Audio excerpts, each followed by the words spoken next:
लगला चम्कन्छ रे चन्द्रमा ढुङ्गामा पनि फुल्छ सिर्जनकला लम्कन्छ रे भावना हालिन्छन् जब झारती विकृतिका बढ्छन् कलाका तरु आस्थामा जब बाँच्छ विश्व कविता मर्छन् निराशाहरू।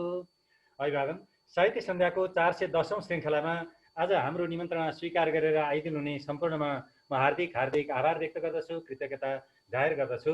आजको विशेष समारोहमा अध्यक्षता ग्रहण गरिदिनका लागि म साहित्य सन्ध्याका अध्यक्ष आदरणीय राम विनयज्यूलाई म आग्रह गर्दछु। आदरणीय राम विनय सर यो कोरोना महामारीको चपेटामा पर्नुभयो र हामीले अघिल्लो कार्यक्रम सम्पन्न गर्न पनि सकेनौँ। आज हामी अत्यन्त खुसी यसर्थमा भएका छौँ कि हाम्रा आदरणीय अध्यक्ष लगभग ठिकठाक हुँदै हुनुहुन्छ, अझै पनि थोर बहुत तुस बाँकी छ, यसका केही असरहरू बाँकी हुँदा रहेछन्। त्यसैले आज हामीले अध्यक्षज्यूलाई बोल्न लगाउने छैनौँ, उहाँ सुनिदिनु हुनेछ, अध्यक्षता ग्रहण गरिदिनु हुनेछ र अन्त्यमा 1 मिनट मात्रै बोलेर उहाँले कार्यक्रमको समापन गरिदिनु हुनेछ। त्यतिका लागि मात्रै मैले सरलाई आग्रह गरेको छु। मैले सुरुमै निवेदन गरेँ र आज मैले आजको कार्यक्रमको प्रमुख अतिथिका रूपमा र आज बातचित सिर्जनामाथि टिप्पणी समेत गरिदिने जिम्मेवारीका साथ मैले दाङमा रहेर अहिले यतिखेर साहित्य सिर्जनामा निरन्तर रूपमा लागिरहनु भएका हाम्रा आदरणीय अग्रज डाक्टर अमर गिरिज्यूलाई मैले निवेदन गरेको छु। उहाँ आइदिनु भएको छ। अमर सर, म हार्दिक स्वागत गर्दछु सरलाई र प्रमुख अतिथि आसनका लागि पनि आग्रह गर्दछु। अमर सर, अमर सरले अनम्युट गर्नुस्। हजुर हजुर हजुर हजुर सर, मैले सरलाई प्रमुख अतिथिका निम्ति आसन ग्रहणका लागि आग्रह गरेँ। सर, आज बातचित सिर्जनामाथि पनि सरले नै टिप्पणी गरिदिनु हुनेछ। मैले जिम्मेवारी पनि सरलाई सुम्पिएँ सर। हाम्रा आदरणीय सल्लाहकार प्रगतिशील लेखक सङ्घका वर्तमान अध्यक्ष हाम्रा आदरणीय गुरु प्राध्यापक डाक्टर जिमेन्द्रदेव गिरिज्यूलाई म आजको यो विशेष समारोहको विशिष्ट अतिथि आसनका लागि आग्रह गर्दछु। नमस्कार। हामी असाध्यै धेरै खुसी भएका छौँ। अहिले महामारीमा हाम्रा आदरणीय सल्लाहकार जिमेन्द्र सरलाई पनि यसले समात्यो र हाम्रा आदरणीय सल्लाहकार विधान आचार्य सरलाई पनि यसले समात्यो र उहाँहरूले पनि यसलाई यथासमयमा परास्त गर्न सफल हुनुभयो। हामी सरहरूलाई पनि हार्दिक बधाई भन्न चाहन्छौँ, सुस्वास्थ्यको कामना गर्न चाहन्छौँ। अब म यहाँ अहिले हामी जोडिएका जति गोमा देवी कटुवाल आउनुभयो, मैले उहाँलाई इन गरेँ। कृष्ण सुवेदी सर आउनुभयो, उहाँलाई पनि मैले इन गरेँ। सबैलाई म स्वागत गर्दछु र सबैलाई यथास्थानमा आसन ग्रहण गरिदिनका लागि आग्रह गर्दछु। आज हामी साहित्य सन्ध्यामा नेपालगञ्जदेखि पूर्व इलामसम्म जोडिनेछौँ, सुर्खेत नेपालगञ्जदेखि इलामसम्म जोडिनेछौँ। आज बातचित सिर्जनामाथि डाक्टर अमर गिरीले चाहिँ समीक्षा पनि गरिदिनु हुनेछ। त्यसैले म आजको कार्यक्रमको थालनी नेपालगञ्जबाट गर्दैछु। म आदरणीय कवि पुष्पमणि प्रधान नेपालगञ्जबाट जोडिनु भएको छ। पुष्प सर, म सरलाई कविता वाचनका लागि आग्रह गर्दछु। सर, अनम्युट गर्नुहोस्। रमेश सर नमस्कार। नमस्कार हजुर, नमस्कार। हामीले देख्यौँ, मैले स्वागत गरिसकेँ अघि नै। नमस्ते। आजका यस सभाका अध्यक्षज्यू र सम्पूर्ण साहित्य सन्ध्या परिवारमा मेरो नमस्ते छ र आजको यस कविता वाचन कार्यक्रममा म कविता वाचन गर्न गइरहेको छु। मेरो कविताको शीर्षक छ जुत्ता। जुत्ता। ए मालिक, तिमीले फेरि किन्यौ मलाई, आफ्नो खुट्टामा पहिर्यौ, आफ्नो पाइतालाले कुल्च्यौ, खुब रमायौ, खुब प्रयोग गर्यौ। कच्ची बाटोदेखि संसद भवनसम्म, पार्टी कार्यालयदेखि सिंहदरबारसम्म खुब कुल्च्यौ मलाई, मन मर्जी प्रयोग गर्यौ। कहिले कहाँ तिमी सुखको क्षणमा दुःखको क्षणमा पनि कुल्चिरह्यौ। तिम्रो कति गुप्तवासको साथी हुँ म, तिम्रो कति गुप्तवासको साथी हुँ, तिम्रो कति एकान्तको साक्षी हुँ। तर तिमीले मेरो दुःख कष्ट कहिले बुझेनौ, तिमीले मेरो समस्या कहिले बुझेनौ। म नतुन रहँदा माया गर्यौ, प्रयोग गर्यौ, म नव नूतन रहँदा माया गर्यौ प्रयोग गर्यौ मैले कहिले तिम्रो हुकुम त्यागिन मैले कहिले तिम्रो हुकुम त्यागिन मैले तिम्रो कहिल्यै विरोध गरिन तर जब जब म थोत्रो र पुरानो भए जब जब म थोत्रो र पुरानो भए तिम्रो भार सम्हाल्न सकिन तिमीले मलाई फ्याँकिदियौ च्यातिदियौ तिमीले मलाई फ्याँकिदियौ च्यातिदियौ म जाबो जुत्ता नहुँ म जाबो जुत्ता नहुँ म गरिब जनता नहुँ म गरिब जनता नहुँ मेरो के को डर मेरो के को डर मेरो के को भर मेरो के को भर नमस्ते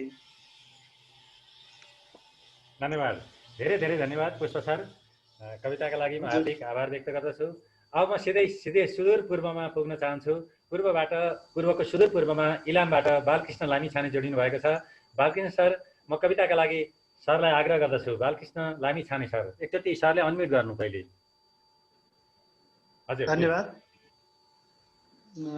मैले कवितातिर प्रवेश गर्छु मैले आज सुनाउने कविताको शीर्षक हो थेत्तरो प्रवृत्ति स्वार्थी छौ न्यायिक छैन आफै आफ्नो कुरामा अडिदैन आफै आलोचना गर्न उही खरो छ निर्लज्ज यो मानिस थेत्तरो छ मुहान पानी र कुलो उसैको त्यसै छ आवाज ठुलो उसैको अनेक दृष्टान्त र शब्द जाल आफ्नै कुरामाथि हरेक काल उचाल्न एकातिरबाट बोल्छ पछार्न अर्कोतिरबाट बोल्छ ऊ बोल्छ जस्तो जुन भाव दिन्छ सोही कुरा मान्न दबाब दिन्छ यस्तो छु उस्तो छु म भन्छ धेरै साँचो कुरा हुन्छ सदैव मेरै समाजले एक मनै हो मान्ने ऊ भन्छ आफू जतिको छ जान्ने कुरा नमान्ने सँग रुष्ट बन्ने धम्की त्यही दिन्छ ठिकै छ भन्ने घेरेर चारैतिर झार्न सेखी ऊ खोइरो खन्दछ भोलिदेखि निष्ठा प्रतिष्ठा सब पाउने ऊ के न्याय अन्याय बुझाउने ऊ बोल्छ जे बोल्छ ऊ मुग्ध बनेर सुन्छन् राम्रो उही मात्र भनेर चुन्छन् नकाम नै गर्छ सधैँ सधैँ ऊ विवादमा पर्छ सधैँ सधैँ ऊ कुनै समस्यासँग जुझ्न फेरि बस्छन् उसैको अनुहार हेरी दिएर पीडा कति बार बार सताइने मानिस छन् हजार उठाउमा बिक्छ सफाई दिन्छ गल्ती सधैँ पीडितकै भनिन्छ पाखण्ड गर्दा यति आजसम्म मानेन केही डर लाजसम्म कुकर्म सारासँग मुक्ति पाई भयो उही मानिस हाई हाई प्रभाव कस्तो उसको म बताऊं हाली मुहाली छ हरेक ठाउँ लोभिँदैनन् उसका कलामा खादा र माला उसकै गलामा निष्ठा तथा न्याय समेत पोली पिएर कुण्ठा जति आज भोलि यो थेत्तराले सब सत्य मार्यो समाजको मूल्य समेत झार्यो यो थेत्तराले सब सत्य झार्यो समाजको मूल्य समेत मार्यो धन्यवाद धेरै धन्यवाद बालकृष्ण सर इलामबाट हामीले कविता सुन्यौं अब म पहिले स्वागत गर्छु कृष्ण सुवेदीज्यूलाई हाम्रो गोपाल मैनाली सर आउनु भएको छ साहित्य सञ्जाका कोषाध्यक्ष उहाँलाई पनि मैले स्वागत गरेँ र कृष्ण सुवेदी सर अब तपाईको कविताका लागि मैले आग्रह गरेँ कृष्ण सुवेदी सर प्लिज नमस्कार हजुर सर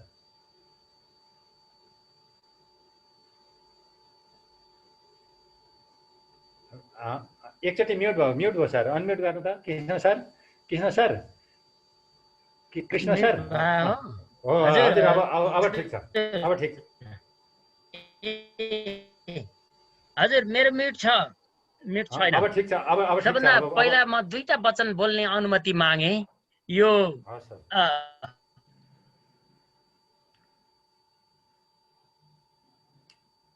के भयो? कृष्ण सरको आवाज आएन। कृष्ण सरको इन्टरनेटमा समस्या आयो। सर आवाज आएन कृष्ण सर। सरको इन्टरनेटमा समस्या आयो। अर्को कोही कविलाई आग्रह गरौँ। फेरि कृष्ण सर एकछिन तपाईँको नेटमा समस्या आयो, म फेरि जोड्छु सरलाई। कृष्ण सरलाई म फेरि जोड्छु है। अब फेरि म नेपालगञ्जतिर पुर्याउँछु सबै स्रष्टाहरूलाई। त्यहाँबाट लेखप्रसाद प्याकुरे जोडिनु भएको छ। लेखप्रसाद सर मैले म्युट गरेँ सर, आवाज आएको छ? हजुर सर आएको छ सर। धन्यवाद सर। सम्पूर्ण अग्रज साहित्य अनुरागीहरूमा हार्दिक आभार प्रकट गर्न चाहन्छु। म सिधै कविता वाचनका लागि यहाँहरूमा अनुमति चाहन्छु। हजुर प्लिज। मेरो कविताको शीर्षक म सुन्दिन कविता, सुनाउँदिन कविता। अच्छा। सिङ्गो देश बगरको माछो जस्तै आफ्नै परिचयको इजलासमा उभिएर म मै हुँ वा होइनको दुविधामा स्वयं आफैलाई चिन्न नसकी अलाप बिलाप गर्दै छटपट्टिकै दिनदेखि म सुन्दिन कविता, सुनाउँदिन कविता। कहिले रोग बेचेर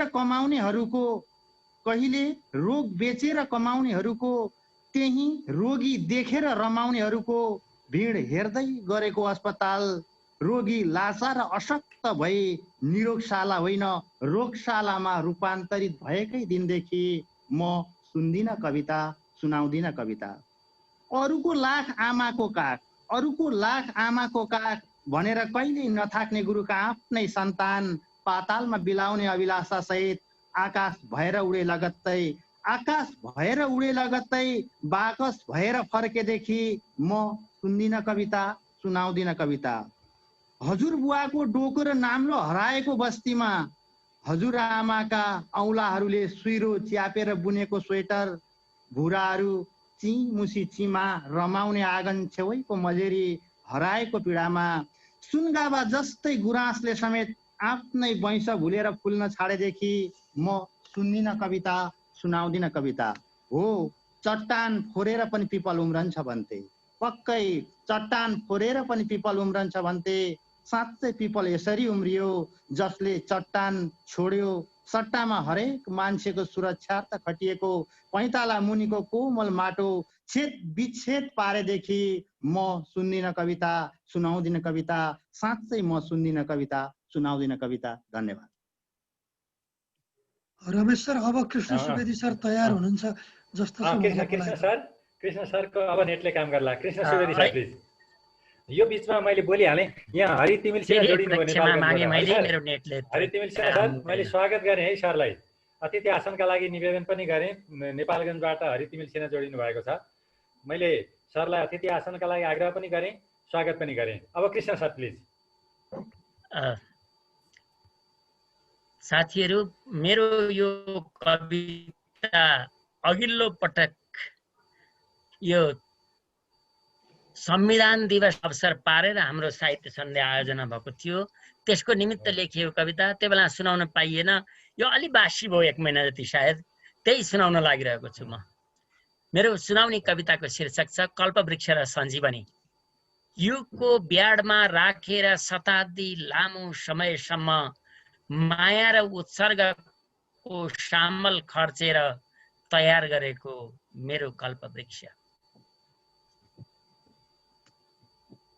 बीच बीचमा फेरेकै हो भण्डारण गर्ने र सुरक्षित गर्ने। छिप्पिन नपाइकन भुसुक्कै कुहिएछ मेरो कल्पवृक्षको बिउ। जतन साथ हुर्काइयो फेरि 30 वर्षे गर्भमा। जतन साथ हुर्काइयो फेरि 30 वर्षे गर्भमा।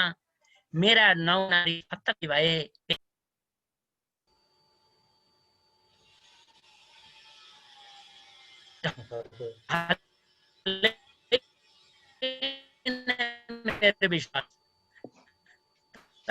ढले मेरो विश्वास, गले नै मेरो आस्था।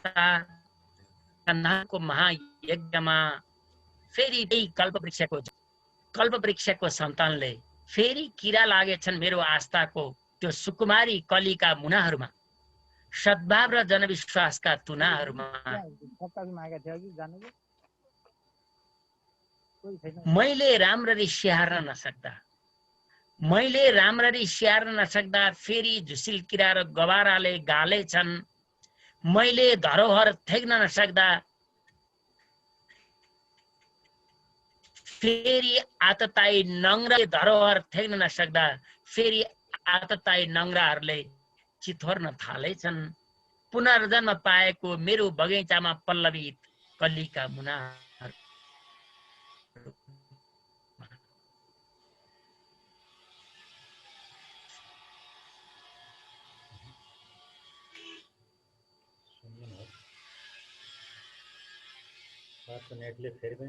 सरको नेटमा अलिअलि समस्या हो कि जस्तो लाग्यो मलाई। सरको नेटमा समस्या हो कि जस्तो लाग्यो, फेरि पनि सुनिएन।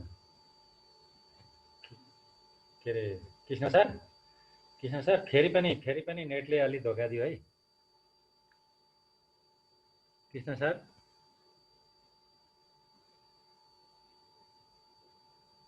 कृष्ण सरको नेटले अलि धोका दियो। अब फेरि म सबै यहाँहरूलाई धरानतिर पुर्याउँछु। धरानबाट आदरणीय प्राध्यापक डाक्टर भीम खतिवडा सर जोडिनु भएको छ। भीम सर। हजुर सर अभिवादन। म उपस्थित छु सर। अभिवादन, नमस्कार सरहरुमा। हजुर मलाई सुन्दै हुनुहुन्छ सर? सुनेको छौं सर। हजुर अभिवादन, नमस्कार। मैले एउटा नयाँ कुराको निवेदन अप्ठ्यारो बनायो, मैले कविता सिद्ध्याउनै पाइन। मैले कृष्ण सर पछि जोड्छु सरलाई। कृष्ण सरलाई म फेरि जोड्छु पछि। अब एकछिन नेटले दुःख दियो। अब भीम सरको कविता सुनौं पहिले। सबैमा अभिवादन।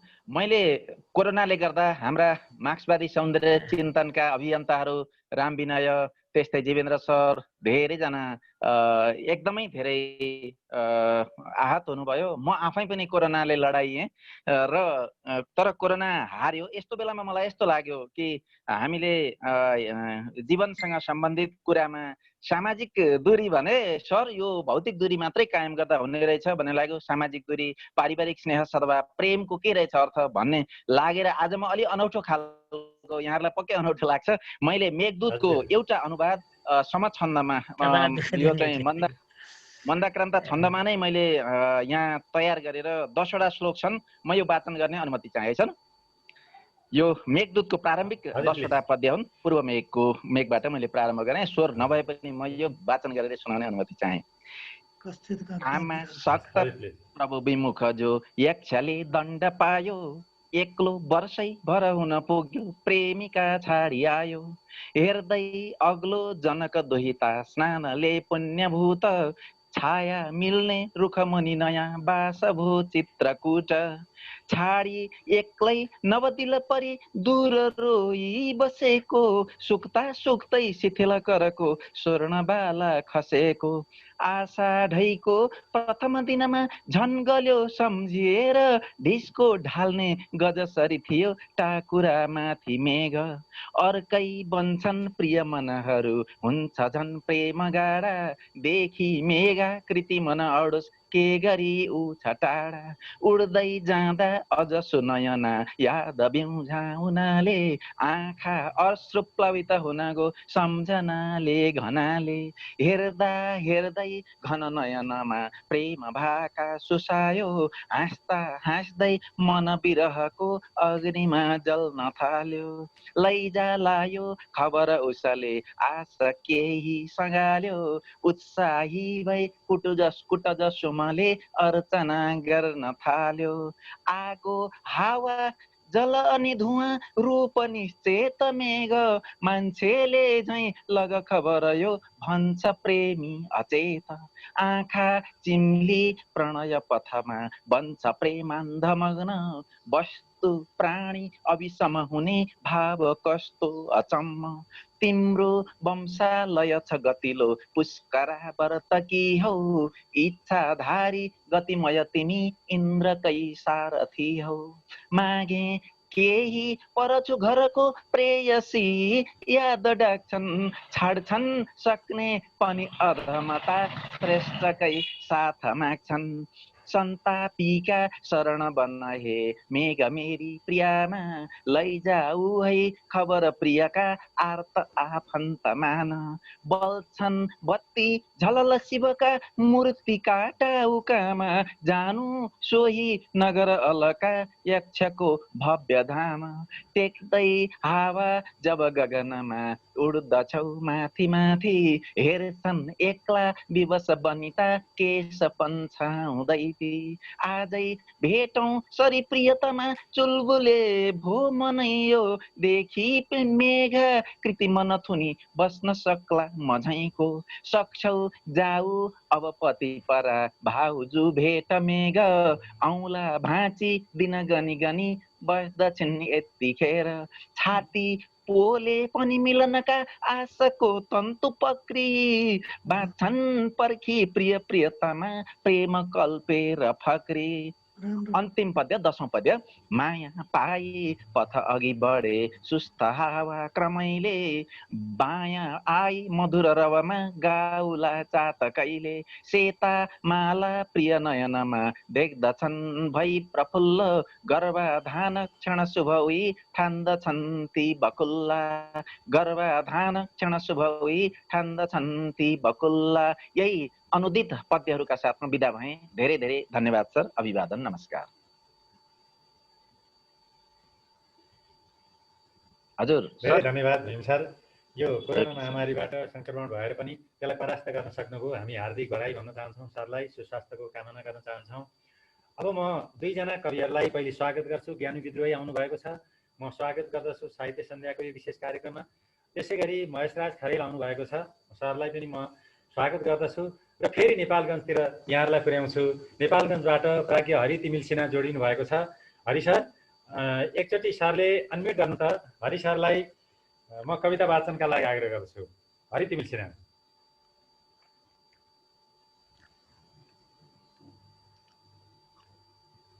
Hari sir, Hari sir, Hari Timil Sinha. ल सुनिएको छ सर। हजुर, म आमाको पुकार। हस् सर, प्लिज। नेपाली माटो हिमनद बगी उर्वर हुने, तराई अन्नैले सुन सुमनले लरबर हुने, शरीरैमा मेरो छ सब हरियै सुन्दर तरु, पहेँलै छन् मेरा सुन रजतका पाउजुहरू। म घस्रिन्छु कहिल्यै जब पैरमा बिज्दछ किला, म हल्लिन्छु कहिल्यै धरमर भए आसन शिला। तिमीलाई टेक्ने पयर मुनि आधार छ यही, बिगार्छौ यही माटो किन यति अघोरी सरी भई। दिएकी छु मैले अमृत सरीका यी जडीबुटी, अनेकौं रत्नैले जडित छु स्वयं नै कति कति। म भित्रै छन् सारा अलिकति गरे फल्दछ तिमी, दुखी आत्मा रहेछौ सुन पनि नचिन्ने किन तिमी। तिमी जस्तै छोरा समय रहँदै कर्मठ बनी, बनाए बेहुली झै कति मुलुकै गर्नु छ भनी। थिए मेरा इच्छा म पनि बनुला सुन्दर भनी, म स्वर्गै झै बन्थे समय छ बनाऊ अझ पनि। अरू मर्थे लोभी सकल गुणले पूर्ण म थिए दानी आफै किन म पर निर्भर हुन गए। विचारी यो सारा अब त गर केही छ बिनती, अरू जस्तै घुम्दै म पनि पुगुला चन्द्र धरती, अरू जस्तै घुम्दै म पनि पुगुला चन्द्र धरती। धन्यवाद। धेरै धन्यवाद हरि सर। धेरै धेरै धन्यवाद सरलाई। नेपालगञ्जबाट जोडिदिनु भयो, हाम्रो निम्ति स्वीकार गराइदिनु भयो। म सरलाई हार्दिक आभार व्यक्त गर्दछु, धन्यवाद ज्ञापन गर्दछु। फेरि नेपालगञ्जबाटै म आदरणीय स्रष्टा मिना बरालज्यू जोडिनु भएको छ। मिना म्याम, म कविताका लागि आग्रह गर्छु हजुरलाई।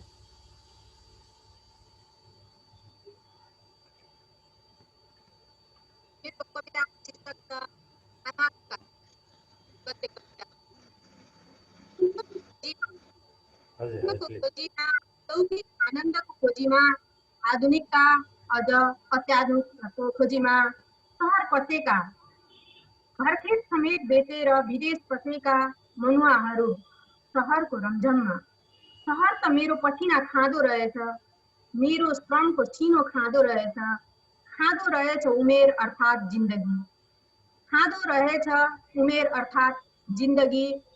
माया गर्ने मालिक भूको पर्दा देखियो लाटो बुङ्गो जस्तो, तालाबन्दी छ गेटको, स्विच बन्दी छ नेटको, बन्द छ सम्पर्क सूत्र, 17-18 घण्टा सेवा गरेको कम्पनीको। अहिले घाम लागेछ हृदयमा, अहिले घाम लागेछ हृदयमा, भुल भुलैयामा हराइरहेका मनुवाहरू सानो बालक तर्सेर। अचानक बिजुली चम्केपछि आमाको काखमा लुक्न आएझन्, खाङ्ने झुत्री आमाको काख खोजिरहेछन्। संसारको सबैभन्दा सुरक्षित स्थान, संसारको सबैभन्दा सुरक्षित स्थान, आमाको काख सुनसान चिप्ला सडकमा कमिलाको ताती झैं, सुनसान चिप्ला सडकमा कमिलाको ताती झैं। लावा लस्करका साथ भोक प्यास र निन्द्राको परवाह नगरी युद्ध जित्न हिँडेको योद्धा जस्तै, युद्ध जित्न हिँडेको योद्धा जस्तै करेन्ट लागेर कोरोनाको आफ्नो गाउँ पुग्ने लक्ष्यका साथ, आफ्नो गाउँ पुग्ने लक्ष्यका साथ लाला बाला काखी च्यापेर अविरल नदी झैं बगिरहेका छन्, जसरी नदी समुद्रमा मिसिन्छ। यी मनुवाहरू गाउँ पुग्ने लक्ष्यका साथ हिमाल पहाड तराई खोज कठिन यात्रामा सोझी सरल र निश्चल, सोझी सरल र निश्चल प्रेमकी प्रतिमूर्ति आमा। आमाले कुरेर बसेको त्यही घर र आँगन, आमाले कुरेर बसेको त्यही घर र आँगन, जहाँ रुखा सुक्खाले भोक मारिन्छ, जहाँ सुख दुःखले मन साटिन्छ। कतै भेटिएनन् आमा सहरमा, कतै भेटिएनन् आमा सहरमा, दुःखमा भोक मार्न, सुखमा शोकमा अँगालो हाल्न, दुःखमा भोक मार्न, शोकमा अँगालो मार्न। धन्यवाद। धेरै धन्यवाद। आमा कतै भेटिएनन्, दुःखमा अँगालो हाल्न। धेरै धन्यवाद मिना म्याम। अब म प्राध्यापक डाक्टर खेम दाहालज्यू आउनु भएको छ। म अतिथि आसनका लागि निवेदन गर्छु। खेम सर हार्दिक हार्दिक स्वागत गरेँ र कविता वाचनका लागि म गोमा कटवालज्यूलाई आग्रह गर्दछु। गोमा कटवाल, गोमा देवी कटवाल, म्युट गर्नु त एकचोटि, के अरे अनम्युट गर्नु त एकचोटि।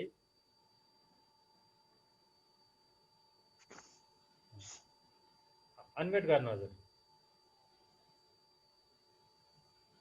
गोमा म्याम अनम्युट गर्नु। भयो। मैले चाहिँ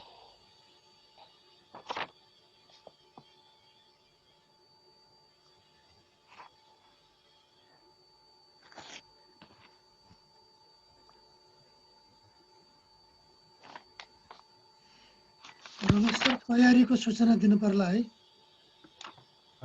अब त्यसो हुँदा समय बच्छ। ज्ञानु विद्रोही योभन्दा पछाडिका लागि ज्ञानु विद्रोही तयार भइदिनु है।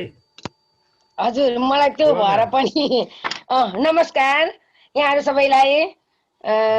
विशेष गरेर विनय सर बिरामी भएर उठ्नुभयो, त्यसको लागि थ्याङ्क्स गड। हामी धेरै प्रार्थना गरेका थियौँ र अहिले यो साहित्य सन्ध्या चाहिँ फेरि यसरी जागा हुन पायो।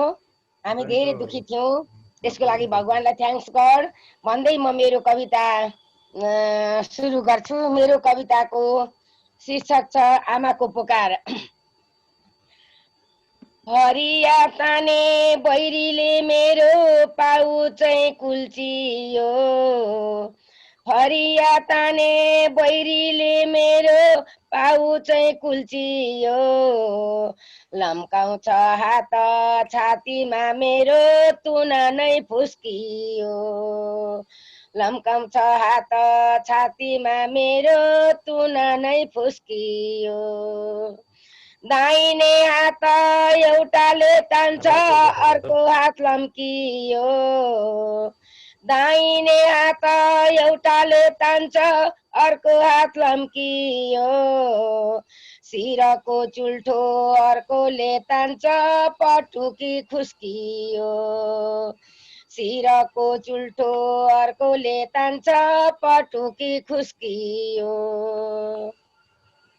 थिए नि मेरा ती बहादुर छोरा गोर्खाली भनिए थिए नि मेरा बहादुर छोरा गोर्खाली भनिए पहिले नि मलाई ठुलो बनाउन ती सबै खनिए पहिले नि मलाई ठुलो बनाउन ती सबै खनिए भोकै र तिर्खै नेपाली सन्तान लडाई लडेथे भोकै र तिर्खै नेपाली सन्तान लडाई लडेथे बालक बच्चा काखीमा च्याप्दै बैरीलाई खेदेथे बालक बच्चा काखीमा च्याप्दै बैरीलाई खेदेथे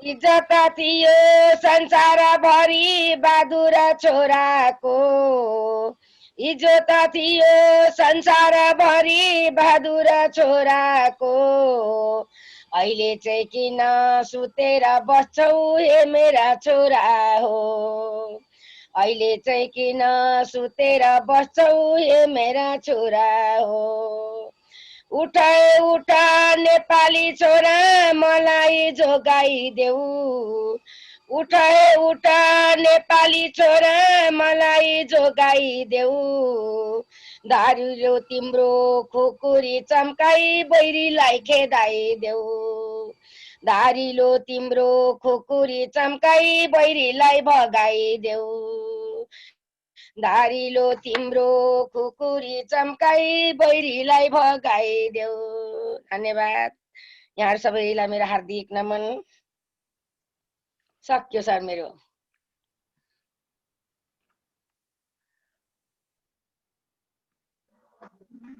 रमेश सर मेरो आवाज सुनिएन सर म धेरै धेरै धन्यवाद गोमा म्याडमलाई कविताका लागि र अब कविता वाचनका लागि म आग्रह गर्दछु ज्ञानु विद्रोहीलाई कवि ज्ञानु विद्रोही अनिता लामा आउनु भएको छ स्वागत ए अनिता लामालाई स्वागत है अनिता लामालाई देखेँ मैले अनिता बहिनी स्वागत गरेँ ज्ञानु सर हजुर धन्यवाद रमेश सर नमस्कार सबैमा सिधै कवितामा प्रवेश गर्छु हजुर प्लिज मेरो कविताको शीर्षक यो पञ्चचामर छन्दमा असह्य भो म शान्त सौम्य चेतको कथा सधैँ सुनाउँथे म शान्त सौम्य चेतको कथा सधैँ सुनाउँथे र धैर्यशील भई सदा अनन्त शान्ति पाउँथे अचम्म आज के भयो फुटू म भित्र भो अचम्म आज के भयो फुटू म भित्र भो अधैर्य भई म भत्किए असह्य भो अधैर्य भई म भत्किए असह्य भो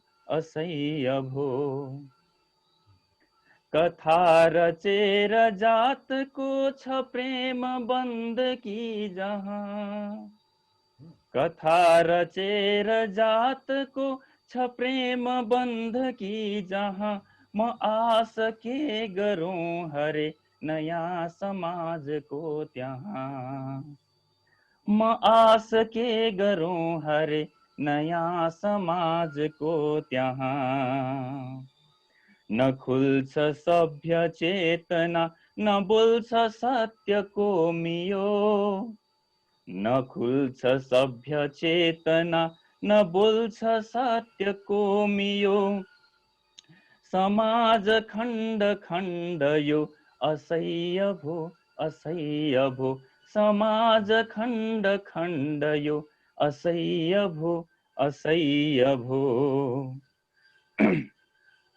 जताततै छ त्रासदी जताततै छ शोषण जताततै छ त्रासदी जताततै छ शोषण घरै छ क्रोध दन्दनी घरै छ पक्ष पोषण मर्यो कि मानवीयता र क्षुब्ध काल पल्कियो मर्यो कि मानवीयता र क्षुब्ध काल पल्कियो छ शून्य शून्य चेतना असह्य भो छ शून्य शून्य चेतना असह्य भो विभक्त लिङ्ग जातमा र धर्म सम्प्रदायमा विभक्त लिङ्ग जातमा र धर्म सम्प्रदायमा उँचो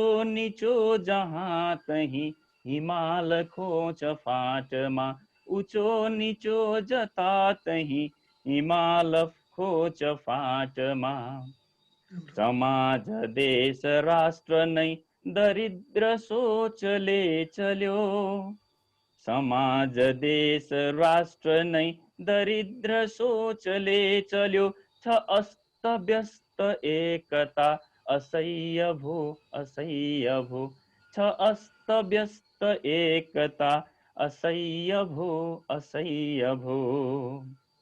जहाँ छ द्वन्द दम्भको घृणा त्यहाँ रमाउँछ जहाँ छ द्वन्द दम्भको घृणा त्यहाँ रमाउँछ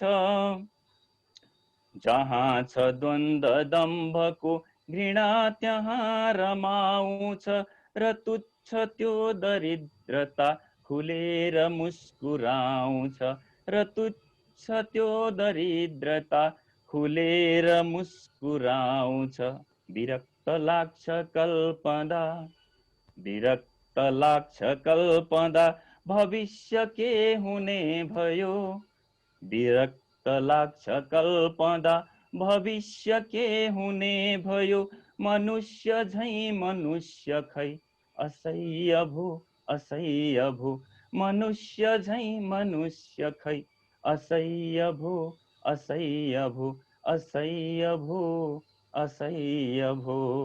धन्यवाद। धेरै धन्यवाद ज्ञान सर। असह्य हो वर्तमान यथास्थितिका वर्तमानको अवस्थाका यो प्रतिकूल अवस्थाका विरुद्धमा उद्घोष गर्नुभएको छ असाध्यै सुन्दर ढङ्गले। धेरै धेरै धन्यवाद सरलाई। अब म कविताका लागि प्राध्यापक डाक्टर खेमनाथ दाहाल सरलाई निवेदन गर्छु। खेम सर एकचोटि सरले अनम्युट गरिदिनु। खेम सर अनम्युट गरिदिनु। खेम दाहाल सर हजुर भयो अब सुनियो भयो सर। मैले बोल्दा हुन्छ अब? हजुर प्लिज सर। नमस्कार सबैजनालाई। म समय परिवर्तन कविता सुनाउँछु। हजुर सर। हस्। समय परिवर्तन। बर्खा गो भनियो जमेर कसरी बर्सिरहेको अझै कत्रो स्वार्थ धरेर बग्छ पिङ्गुवा पेल्दैछ भित्तो कतै हामी यी निमुखा अझै दिनदिनै बाढी र पानी महा कुस्ता गरी कसोरी दिनमै जानै छ जाने कहाँ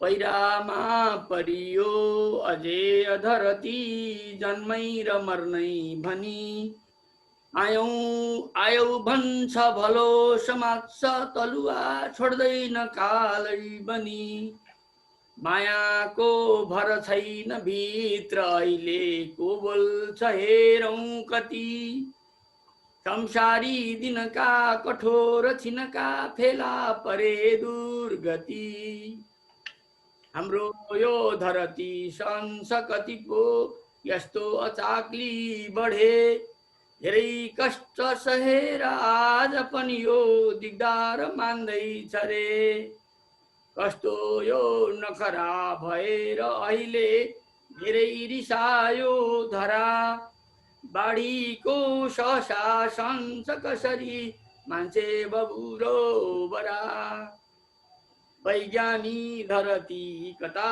कति बढो क्या भव्य उद्योगको खेलोदेखि सलाम गर्न सकिने चाञ्चल्य भारी बक्यो बग्दै जान्छ समस्त भार गतिलो बाधा भयो यही क्षण थामो श्रेयसले कसो कति भलो सक्दैन त्यस्तो हुन कर्मैको गतिले समस्त धरती विस्तार विस्तारमा आजैको मलुवा समान बहने हावा भएको यहाँ अहिले आज यही धरा जन विषय प्यारो र राम्रो भई जाडो गर्म मिली सुशान्त तनया बाँचौँ बचाउँ रही चाँडै बाढ यता अटेर मनको आएर आँगै भरी खेल्दैछन् पथमा असारसँगकै भारी धनी बेसरी साराई धन धान्य संस्कृत कला फेरिन्छ झै हाम्रो धर्म समान छैन दुनिया फर्केर हेरिन्छ नै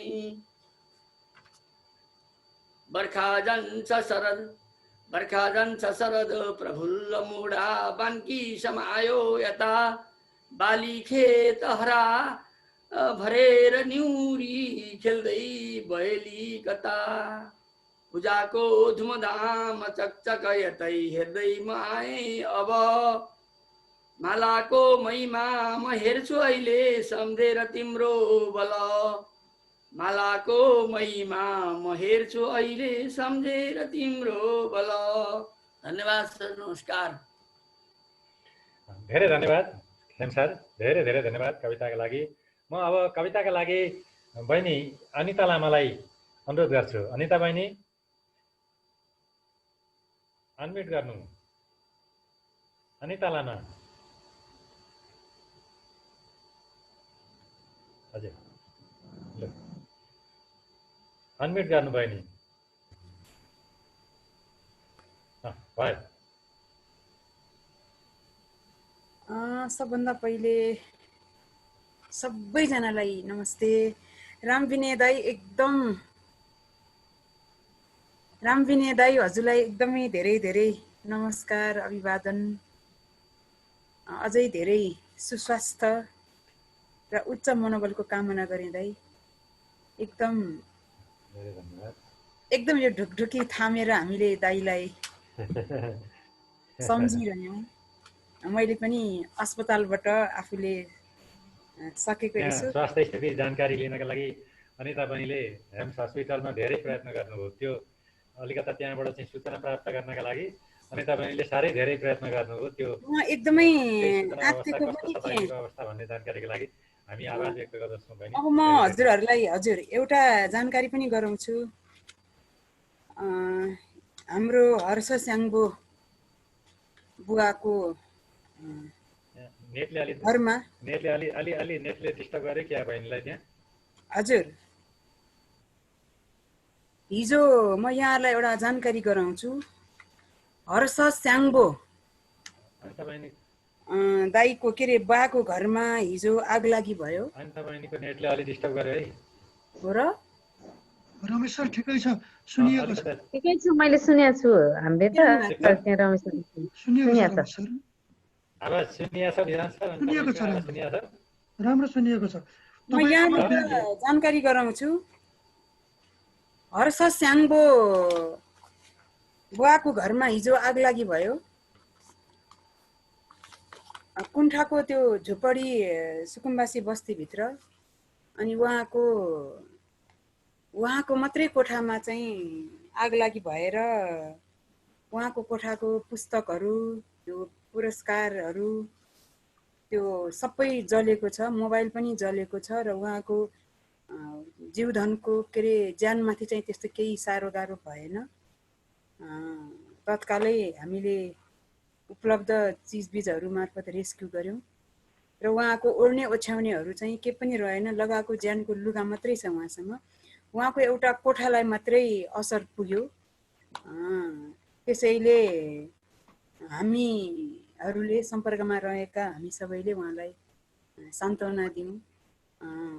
केही कुरा जस्तो अब लत्ता कपडाहरूको अलिकति समस्या छ, म भोलि अथवा आज साँझै उहाँकोमा त्यो केही म्यानेज गर्न पनि जाँदैछु।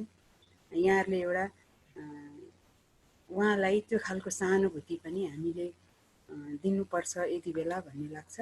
उहाँको खाइरहेको दैनिक औषधिहरू पनि सबै जलेर नष्ट भयो। मैले हिजो त्यो औषधिहरू पनि अलिकति केही म्यानेज गरिदिएँ। त्यसकारण मैले एउटा यो दुःखको कुरा सुनाएँ र एउटा जसलाई सङ्कट परेको छ उसैलाई अनेक खालका विविध जटिलताहरू आइलाग्छ।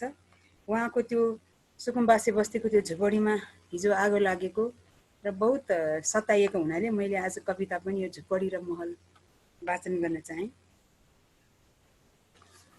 झुपडी र महल।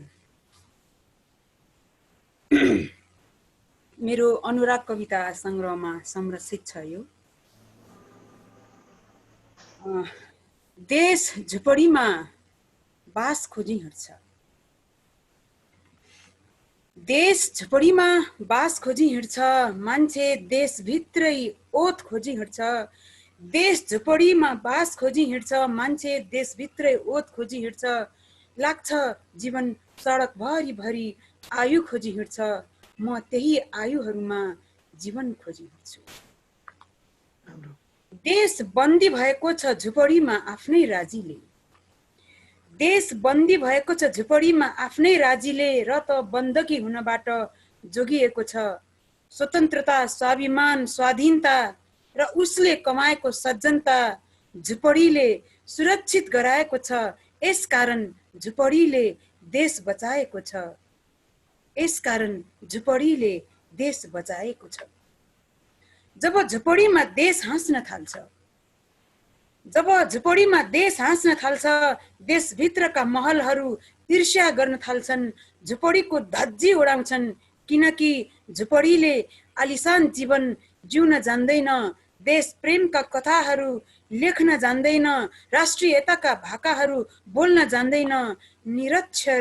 निरक्षर झुपडी अक्षरका कुनै बनावट पनि जान्दैन। यद्यपि यो बोल्छ, यद्यपि झुपडी बोल्छ, आफ्नै आफ्नै धुन र परिचयमा आनन्दी भोग्छ।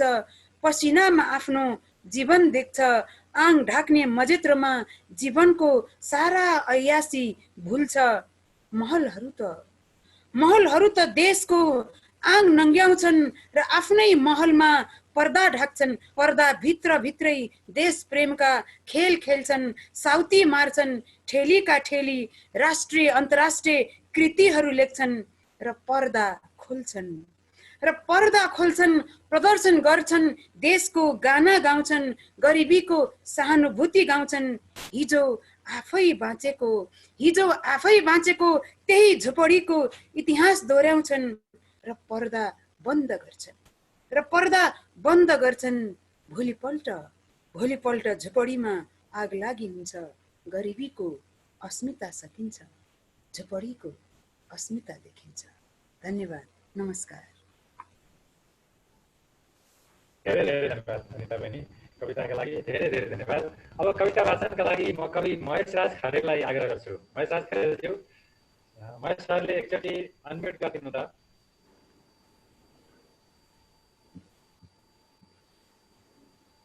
महेश सर अनम्युट गरिदिनु।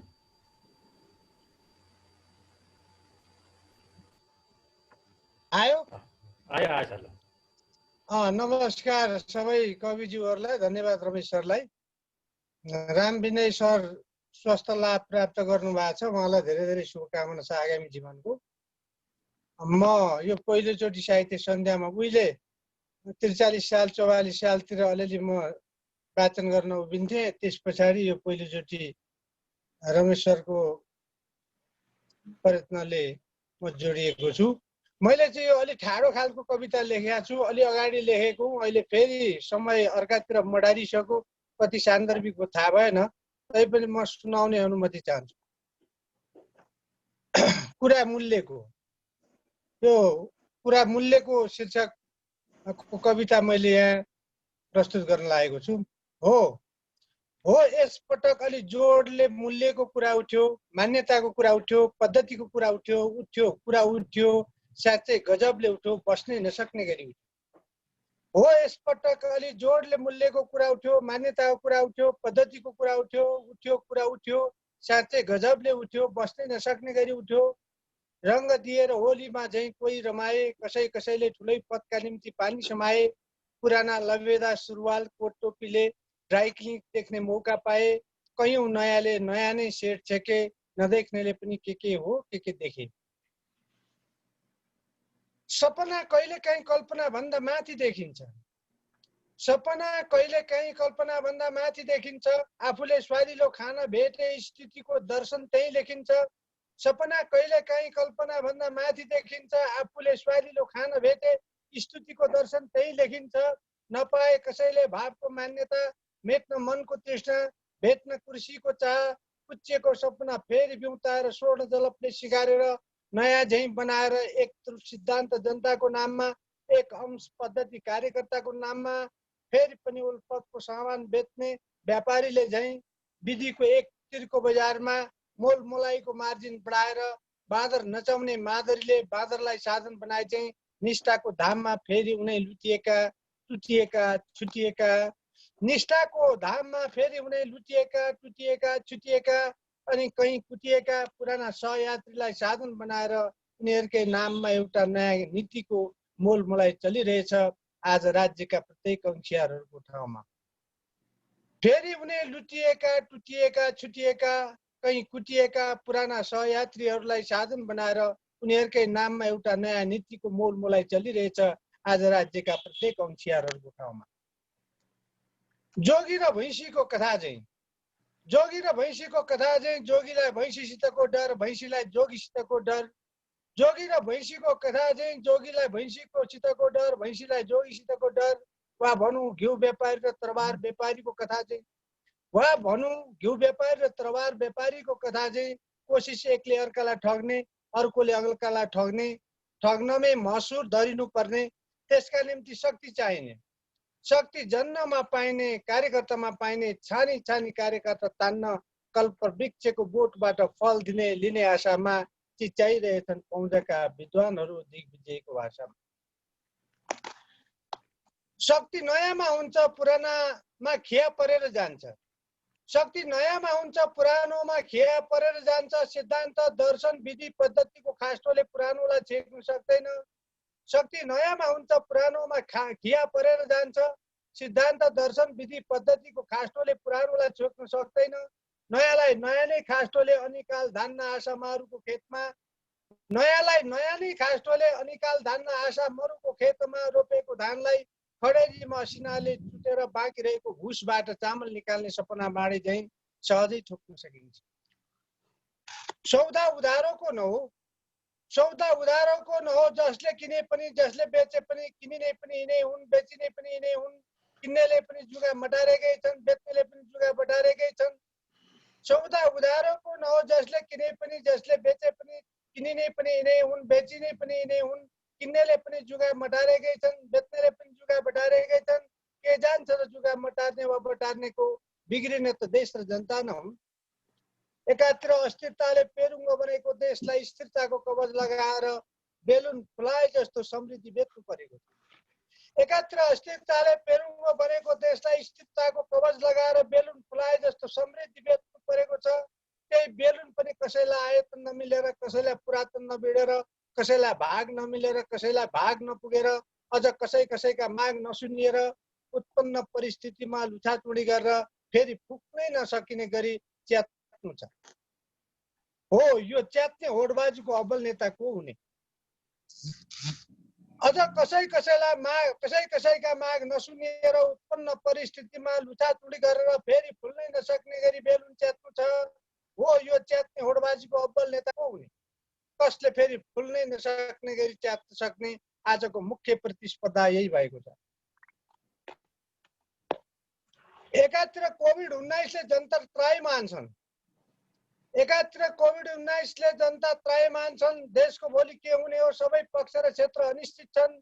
अर्कातिर सत्तामा रहेकालाई काममा छेकारो हाली सत्तामा रहेकाले आफ्नै मान्यता ढाली समयको उत्तोलकलाई सहारा ठानी पटक पटक कहीँ बिग्रिएका बीच कहीँ अलि सध्य र बिग्रिएका बीच एकातिर कोभिड-19ले जनता त्रायमान छन्, देशको भोलि के हुने सबै पक्ष र क्षेत्र अनिश्चित छन्। अर्कातिर सत्तामा रहेकालाई काममा छेकारो हाली सत्तामा रहेकाले आफ्नै मान्यता ढाली समयको उत्तोलकलाई सहारा ठानी पटक पटक कहीँ बिग्रिएका बीच कहीँ अलि सध्य र बिग्रिएका बीच अझ भनौँ योग्य र अयोग्यका बीच कता मिलाएर दायाँ बायाँलाई अर्कातिर भिडाएर माघे सङ्क्रान्तिको साँडे जुदाईको तृष्णा मेटिने गरी पूर्णिमाको चन्द्रले समेत लाजले बादलभित्र अनुहार लुकाउने गरी चलेको हाम्रो विधिको पद्धतिको निष्ठाको देश र जनताको हितको मल्ल युद्ध बल्ल देशी विदेशी प्रतिक्रिया बाजीको नाम र आकाङ्क्षामा तुषारपात गर्यौं भन्दै आफ्ना खैँजडी र डम्बरू ढोलक बिसाउँदै पुनः एकपटक देश र जनताको नाममा आफ्नो स्वार्थको झोला बिसिएको छ। बल्ल देशी विदेशी प्रतिक्रियावादीहरूको नाम र आकाङ्क्षामा तुषारपात गर्यौं भन्दै आफ्ना खैँजडी डमरू ढोलक बिसाउँदै पुनः एकपटक देश र जनताको नाममा आफ्नो स्वार्थको झोला बिसिएको छ। अर्कोतिर प्रतिपक्ष आफ्नो हुनुहर क्षमताले मक्किएका ओसिएका दाउरा जोरेर खलाती परुन्जेल फुर्किरहेछ। खरानीमा आगो बाल्न धुवा मात्र निकाल्न नसक्नेले आगो बाल्ने चटकै कुरा जस्तै भएको छ। देश भने विधि विधानको राह प्रताप पाउन नसकेर चिसिएको छ। अब फेरि एकपटक आरनको फाँसीबाट सबै मिलेर ताप निकाल्नु छ। चिसिएको देश र जनताको अपेक्षा तताउनु छ। यसपटक अलि जोडले मूल्यको कुरा उठ्यो, मान्यताको कुरा उठ्यो, पद्धतिको कुरा उठ्यो, साँच्चै कुरा उठ्यो, गजबले उठ्यो, बस्नै नसक्ने गरी उठ्यो। धन्यवाद। धेरै धेरै धन्यवाद। यो अहिले आफ्नो खलातीबाट हावा फुक्ने काम भइरहेको छ। यथास्थिति अहिलेको वर्तमान परिस्थितिका विरुद्धको आक्रोश कवितामा अभिव्यक्त भएको छ। धन्यवाद कविज्यूलाई। अब म कविताका लागि जयन्ती सुमन्दनज्यूलाई आग्रह गर्छु।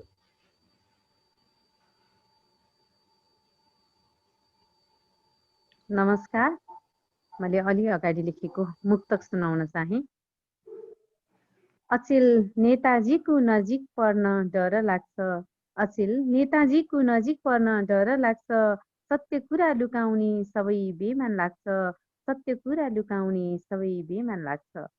अपराध अत्याचार बढेको छ सहरमा, अपराध अत्याचार बढेको छ सहरमा, शक्ति पाउने सबै खेल बेकार जस्तो लाग्छ, शक्ति पाउने सबै खेल बेकार जस्तो लाग्छ। अर्को, शक्तिको मात छेडिएको हुन्छ अमर हुँदैन, शक्तिको मात छेडिएको हुन्छ अमर हुँदैन, एकैछिनमा अस्थायी हाल्छ जीवन्त हुँदैन, एकैछिनमा अस्थायी हाल्छ जीवन्त हुँदैन।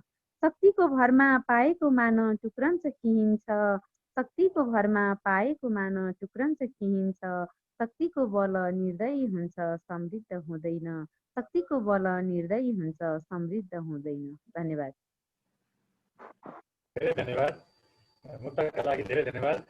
सीताराम नेपाल सर आइदिनु भएको छ। म सीताराम सर हार्दिक स्वागत गर्छु सरलाई। अब कविताका लागि गोपाल मैनालीज्यूलाई आग्रह गर्छु। गोपाल सर। गोपाल सर आज असल श्रोता मात्रै हुँदैछ है। सबैजनालाई नमस्कार। असल श्रोता आज श्रोता मात्रै हुने अरे। ल भान्सेका भागमा परेको बेलामा गोपाल सर आज श्रोता हुने कुरा गर्नुभयो। सरलाई धन्यवाद। अब म सीताराम सरलाई नै निवेदन गर्छु। सीताराम नेपाल सर, सरले अनम्युट गर्नु।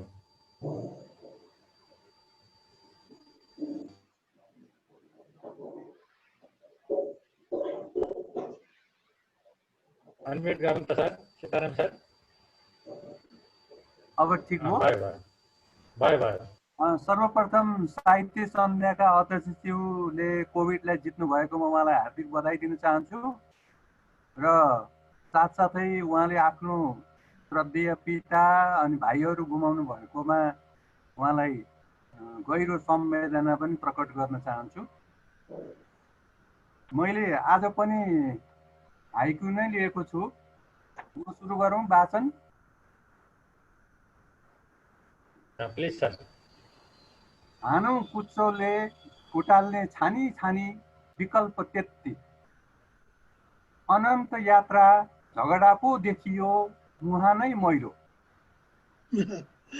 बाज्दा बाज्दै लौ बिताए दिन वर्ष मौका गुमाए, चट्टान पग्ल्यो वर्षौंको कोसिसले पग्लेन मन,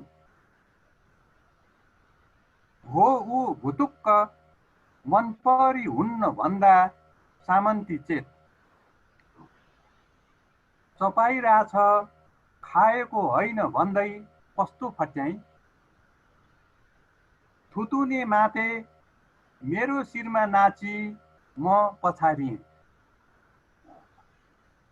मुखाले रहेछ रट्यो विकासे नारा काम त सुन्न, बनाए पानी खुन पसिना सबै शहीद रोए, नहानौ ढुङ्गा सिसाको महलमा सिसाले लाग्ला। हस् त, हार्दिक धन्यवाद। धेरै धन्यवाद सर, धेरै धन्यवाद सीताराम सर। अब म हामीलाई पनि प्रोत्साहन र ऊर्जा प्रदान गर्ने गरी हस्पिटलको बेडमा सुतेको बेला पनि अत्यन्त ऊर्जावान कविता, शक्तिशाली कविताहरू पोस्ट गरिदिएर फेसबुकका माध्यमबाट यो महामारीका विरुद्धमा र वर्तमान विकृतिका विरुद्धमा समेत आफ्नो धार सुझाएर, लेखनको धार सुझाएर कविताका माध्यमबाट हामीलाई ऊर्जा प्रदान गरिदिनुहुने आदरणीय गुरु प्राध्यापक डाक्टर जीवेन्द्र गिरी सर हुनुहुन्छ। म सरको एउटा कविताका लागि चाहिँ मैले आग्रह गरेँ, पछि मन्त्रीलाई फेरि भन्छु। हजुर अध्यक्षज्यू, सबै साथीहरूलाई नमस्कार। यहाँ हामीहरू कोभिडको पन्जामा पर्ने पनि धेरैजना जम्मा भएका रहेछौँ आज।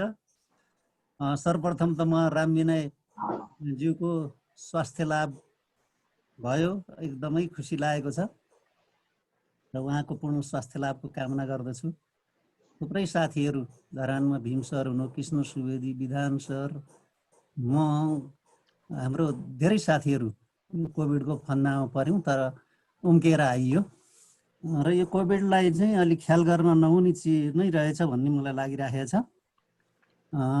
यसले सुरु गरिसकेपछि अलिकति सचेत चाहिँ हामीहरू बेलामा भएनौँ भने जति बेला पनि ठुलो खतरामा पर्न सकिने सम्भावना हुने रहेछ। त्यसो भएर सबैले सुरुमै यसको सावधानी जे गर्नुपर्ने हो, तातो पानी लगायत अरू जे छ अहिले चल्तीमा आएको, त्यसप्रति हामी सचेत बनौँ भन्ने पहिला अनुरोध गर्छु। र त्यसपछि म रामविनय दाईलाई मैले सबैले पढिसक्नु भएको छ तर पनि दाईकै अगाडि फेरि पढ्न मन लाग्यो। रामविनय दाई हेम्स हस्पिटलमा मैले खास गरी बासुजीसँग म अलिकति जब तङ्ग्रिएँ अनि मैले बासुजीसँग सम्पर्क बनाएर फोनमा रामविनयजीको बारेमा जानकारीहरू लिने कोसिस गरिराखेँ र उहाँ त्यो आइसियु कि भेन्टिलेटरबाट जेनरल बेडमा आउनुभयो भन्ने भएपछि मलाई असाध्यै खुसी लाग्यो त्यो दिन। र म अलि सन्चो भएको, ज्वरो घटेको 2-3 दिन जति भएको थियो अनि मलाई लेख्न मन लाग्यो र एउटा कविता रामविनय दाई भनेर लेखेँ मैले त्यहाँ। त्यही मलाई अहिले सुनाउनु मन लाग्यो। साथीहरू सबै साहित्य सन्ध्याका साथीहरूको माझमा फेरि सुनाउनु मन लाग्यो। रामविनय दाई जनसांस्कृतिक महासङ्घमा, प्रगतिशील लेखक सङ्घमा अनि साहित्य सन्ध्यामा काने बाउली हालेर हिँडेको, कोरोना विरुद्ध जिहाद छेडेको देखेछ दाई कोरोनाले, एकै साथ आइलाग्यो डस्न फणा उठाएर दुई भाइलाई नै। हामीले पनि त्यसलाई भीति भीति पार्न खोजेकै हो, चेतनाका गीत कविताको भेल चलाएर डाँडो कटाउन खोजेकै हो, एकै थलोबाट जुट्न नदिएपछि जुमका माध्यमले उधुम मच्चाएकै हौ। त्यसले पुरै शक्ति लगाएछ दाई, बुबा र भाइहरू हरण गरेर तपाईँलाई भेन्टिलेटर पुर्याएछ। थाहा पाएँ मैले, श्रद्धाञ्जलीका आँसु बगाएँ, रिसले दारा कटकटाएँ त्यस क्रूर घातकी प्रति। हामीलाई अस्पतालका शैय्यामा पुर्याएर बुबा र भाइहरूलाई मौका ढुकेर खुबै स्याही मेटिसके। नमात्य धेरै राइँदै गरेर आउँदैछौँ हामी अझ शक्तिशाली भएर। हेर्दै जा हामी अब के गर्छौँ, लिम्पिया धुरादेखि माने भन्ज्याङसम्म चेतनाको खेती गर्छौँ, अनुशासित जीवनको महत्त्व बुझाउँछौँ, व्यक्तिवादी अनुशासनहीनता अन्त्य गर्छौं, समाजवादी नेपालमा मलजल छर्छौं, एउटा रुँदा अर्को हाँस्ने परिपाटीको अन्त्य गर्छौं, नेपालका डाँडाकाँडामा गुर्जो रोप्छौं, अदुवा र बिसार खेतीले पहेँलपुर पार्छौं, यार्सा गुम्बा र अरू जडीबुटीको वन लगाउँछौं, अनि कोरोना च्याउँछस् कसरी? विश्वलाई नै पठाउँछौं हाम्रो उत्पादन र लखेट्छौं जताततैबाट अनि पाउलास बास। किने खोज्छस् तैँले राम विनय को हो? ऊ व्यक्ति होइन संस्था हो।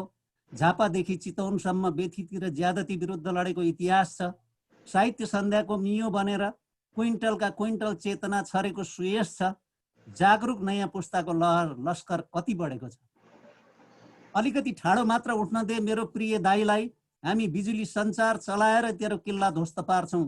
साथीभाइबाट बल बटुल्छौं र तमाथि क्षेप्यास्त्र प्रहार गर्छौं। जति फेर्नु फेरिस भुसुना हनुमानमाथि रिस। अब सम्भव छैन, दाइ उठिसके, उनी र म नजिकै छौं हेम्स र गङ्गालालमा। अब हाम्रो भेट हुन्छ, गला मिलाएर जाइ लाग्न छिटी आउँछौं तसँग। चुनौती छ, तयार भएर बस। धन्यवाद। धेरै धन्यवाद सर। हामीले यो कविता सरको यो कविता आएपछि नि हामीमा पनि अलिकति ऊर्जा आयो।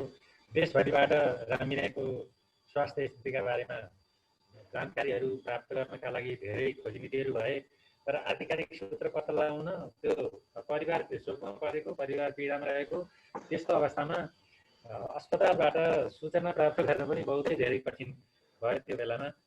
त्यसरी पनि हामीले कामना गऱ्यौँ र हाम्रो कामना सबैको लागेको छ। हामी फेरि पनि हार्दिक आभार व्यक्त गर्दछौँ, कृतज्ञता जाहेर गर्दछौँ।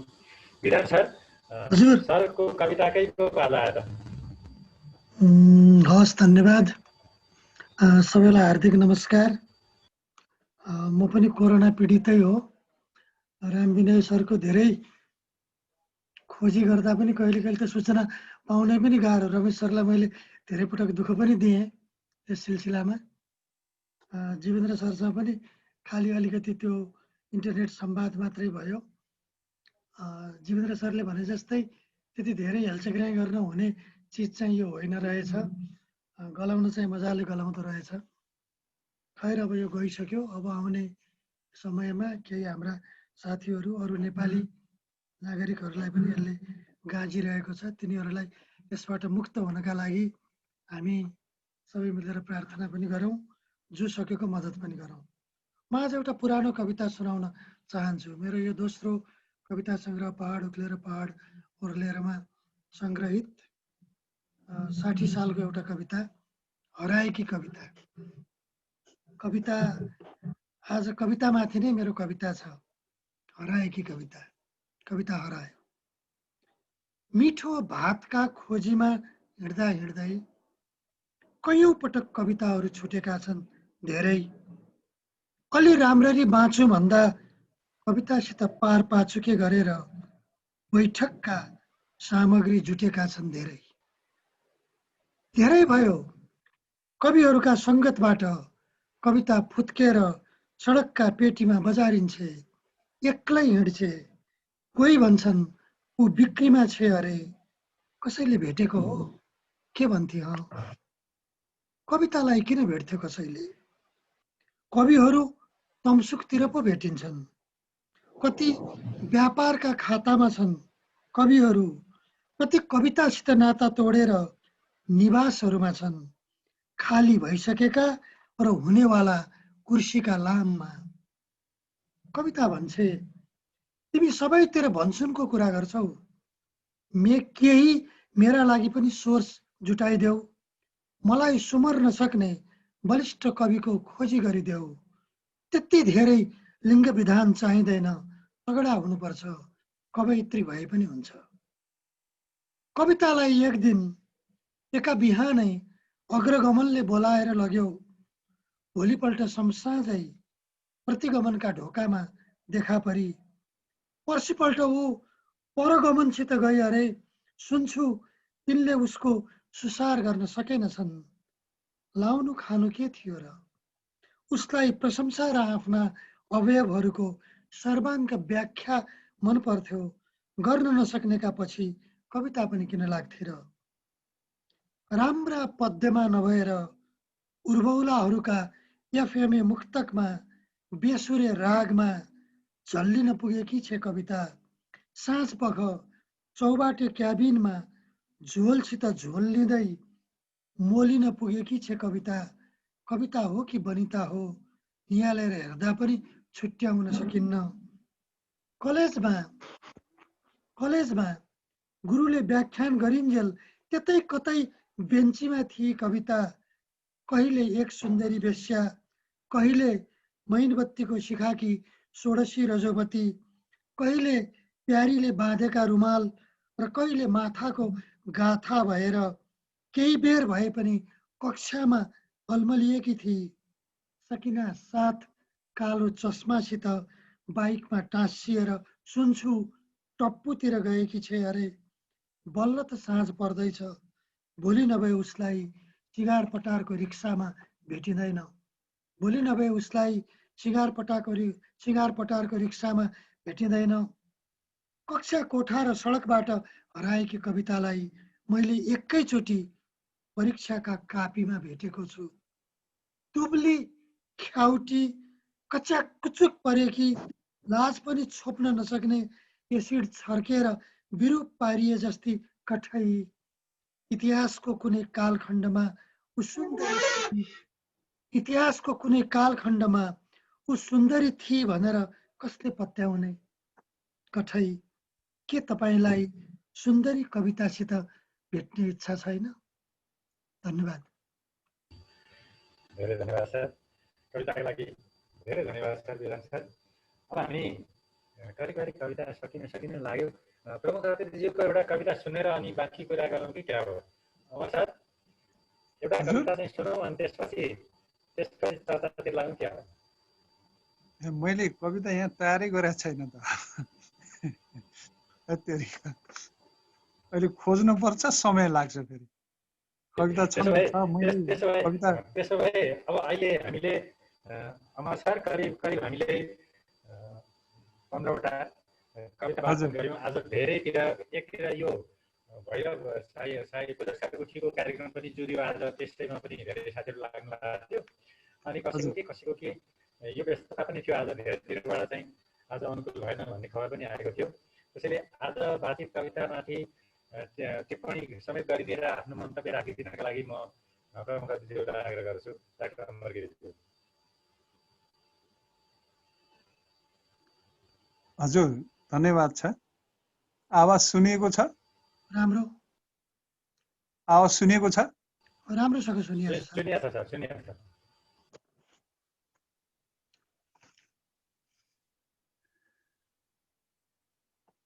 कार्यक्रमका अध्यक्षज्यू, साहित्य सन्ध्याका सल्लाहकारज्यूहरू र आजको कार्यक्रममा सहभागी स्रष्टाज्यूहरू, सबैभन्दा पहिले म साहित्य सन्ध्या परिवारप्रति हार्दिक धन्यवाद ज्ञापन गर्छु। साहित्य सन्ध्याले मलाई सम्झियो र आफ्ना केही विचारहरू राख्ने अवसर प्रदान गर्यो। साथसाथै रामविनयजी गम्भीर रूपमा बिरामी हुनुभयो कोरोनाका कारण। त्यसको चर्चा यो कार्यक्रममा पनि भयो। म उहाँको स्वास्थ्य लाभको कामना गर्छु। उहाँले आफ्ना प्रियजनहरू गुमाउनुभयो, हार्दिक संवेदना प्रकट गर्छु। जीवनदेव गिरी पनि गम्भीर बिरामी हुनुभयो। गम्भीर सङ्घर्ष गरिकन उहाँले पनि कोरोनालाई जितेर आउनुभएको छ। कार्यक्रममा उहाँलाई सहभागी भएको देख्न पाएँ, अत्यन्त खुसी लाग्यो। म उहाँको पनि स्वास्थ्य लाभको कामना गर्छु। यसै गरिकन विधानजी, भीम खतिवडाजी, कृष्णजी लगायत सबै साथीहरू जो यो बीचमा कोरोनाका कारण बिरामी पर्नुभयो तर सङ्घर्ष गरिकन स्वस्थ भइकन आउनुभयो, सबैलाई मेरो बधाई छ र सुस्वास्थ्यको कामना छ। हामी असाध्यै जोखिमपूर्ण स्थितिबाट अहिले गुज्रिरहेका छौँ यो महामारीका कारण। र यो महामारी पनि मूलतः मानव निर्मित हो भनिकन मैले भन्छु। यो विषयमा अहिले संसारभरि बहस पनि चलिरहेको छ। खास गरिकन प्रकृतिको विनाश जसरी भइरहेछ, यसले यस प्रकारका रोगहरूको जन्ममा र विस्तारमा महत्त्वपूर्ण भूमिका निर्वाह गरिरहेछ भन्ने विषयलाई अहिले महत्त्वपूर्ण रूपमा उठाइएको छ र मानिस प्रकृतिप्रति मैत्रीपूर्ण ढङ्गले अगाडि बढ्न जरुरी छ भन्ने कुरा अगाडि आएको छ। खास गरेर आजको पुँजीवादले जसरी वातावरण विनाशको दिशामा काम गरिरहेछ, यो आजको यो महामारीका निम्ति धेरै हदसम्म जिम्मेवार छ भन्ने निष्कर्ष जसरी विज्ञहरूले अहिले निकालिरहेछन् त्यो मलाई धेरै ठिक लाग्छ। अब यो विषयमा मैले यति नै बोलेँ। हाम्रा साथीहरूले पनि भन्नुभयो हामीले सजगता अपनाउनु पर्यो यससँग बच्नका निम्ति। अर्को उपाय हामीसँग छैन। अब यसको उपचार छैन, भ्याक्सिन कहिले आउँछ अझै पनि टुङ्गो लागिसकेका छैन।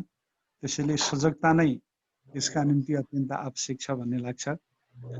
साहित्य सन्ध्याले लामो समयदेखि नियमित कार्यक्रम गरेर आएको छ। प्रसिद्ध साहित्यको उन्नयनको क्षेत्रमा साहित्य सन्ध्याले दिएको योगदान धेरै महत्त्वपूर्ण छ भन्ने मलाई लाग्छ। यो विषयमा हामीले बेला बखत छलफल गरेर पनि आएका छौँ।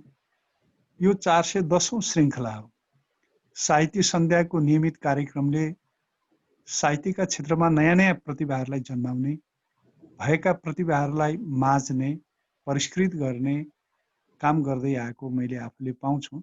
म काठमाडौँ भएको बेलामा पनि बेला बखत साहित्य सन्ध्याका कार्यक्रमहरूमा जान्थेँ, कविता सुनाउँथेँ, आफ्ना विचारहरू राख्ने गर्थेँ। नियमित त्यस कार्यक्रममा जान नपाए पनि साहित्य सन्ध्याप्रति मेरो सधैँ प्रेम रह्यो र अहिले पनि साहित्य सन्ध्याप्रति मेरो आफ्नो प्रेम सद्भाव त्यो छँदैछ।